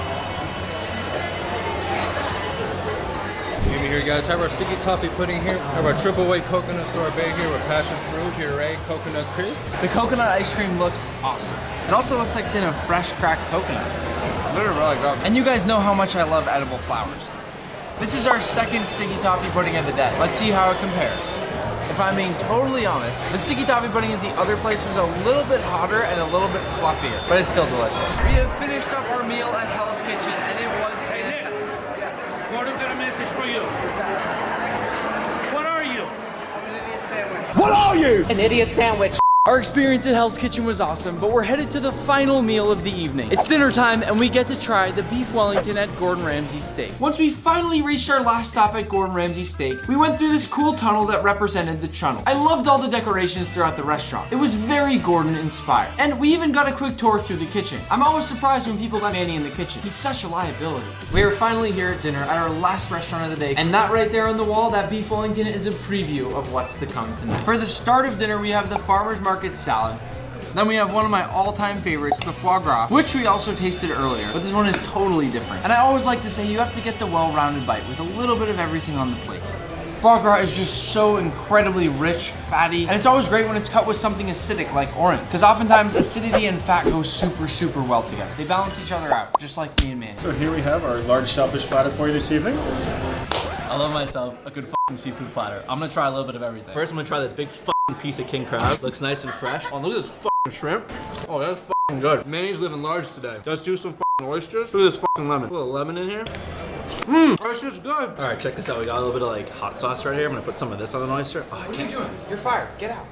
I'm not sure what Manny just said to you about the seafood tower. I'm gonna kindly advise you don't listen to any of it. With that said, I love a good seafood tower. However, my one complaint can often be that if things are directly touching the ice, they get super cold and hard to bite through. So my advice to any of you ever making a seafood tower is make sure there's something separating the seafood from the actual ice. This thing right here though, I'm excited to eat it. I'm a big fan of crudo, and this here is a hamachi crudo. I can see it's got a pretty big chili or pepper on the top, and again, I'm trying to up my spice tolerance a little bit. Let's see how spicy it is. It depends how you bite down on the pepper and how the pepper hits your tongue. Sometimes my strategy with spicy stuff is to not bite too much into the pepper, swallow it, and then just my stomach hurts, not my mouth. Naturally, we are all very excited for the beef Wellington, and it's also got a fat piece of lobster tail on top, which is even better. I feel like there's a little bit of black truffle on the top of that, and frankly, having that lobster and the beef Wellington together is super decadent. I'm gonna rate this beef Wellington over the beef Wellington that we had at Ramsay's Kitchen back in Boston, when Gordon challenged me to bring it on. Bring it on, big boy. Next up, we got our tomahawk, and I can smell from this thing that it's dry aged. They've dry aged this for about a month, and the entire flavor profile and smell of the whole thing changes based on that. I'm gonna eat this tomahawk the best way you can eat any tomahawk, right off the bone. And you want a bite? Yeah, that's really good. Before our final dish, our final dessert of the day, the sticky toffee pudding for the third time in a row, let's have a little bit of that smoky chipotle mac and cheese. Because this is our third and final sticky toffee pudding of the day, they're gonna let me do the honors and pour on that beautiful sauce. Oh, look at that. And this is brown butter ice cream in the shape of a stick of butter. We'll go ahead and we'll place that right on top. Beautiful. And then a little bit more of that sauce. Perfect. The final bite of the day. I don't even know how many dishes we've had today, but I'm sure we can put a count right on the bottom of the screen here. The sticky toffee pudding. We've had 3 today, so I'm also really just curious to see which one wins. I think on both taste and presentation, we have to give this one the win. Especially with that stick of butter that's in the flavor of brown butter ice cream. Brown butter is probably one of my favorite things out there. It's time for Manny to try a bite. Honestly, that's the best by the day. Hello? Are you Manny? I got a tip from the guy upstairs. You've been counting cards. You gotta go. You're out of here. I'll see you later.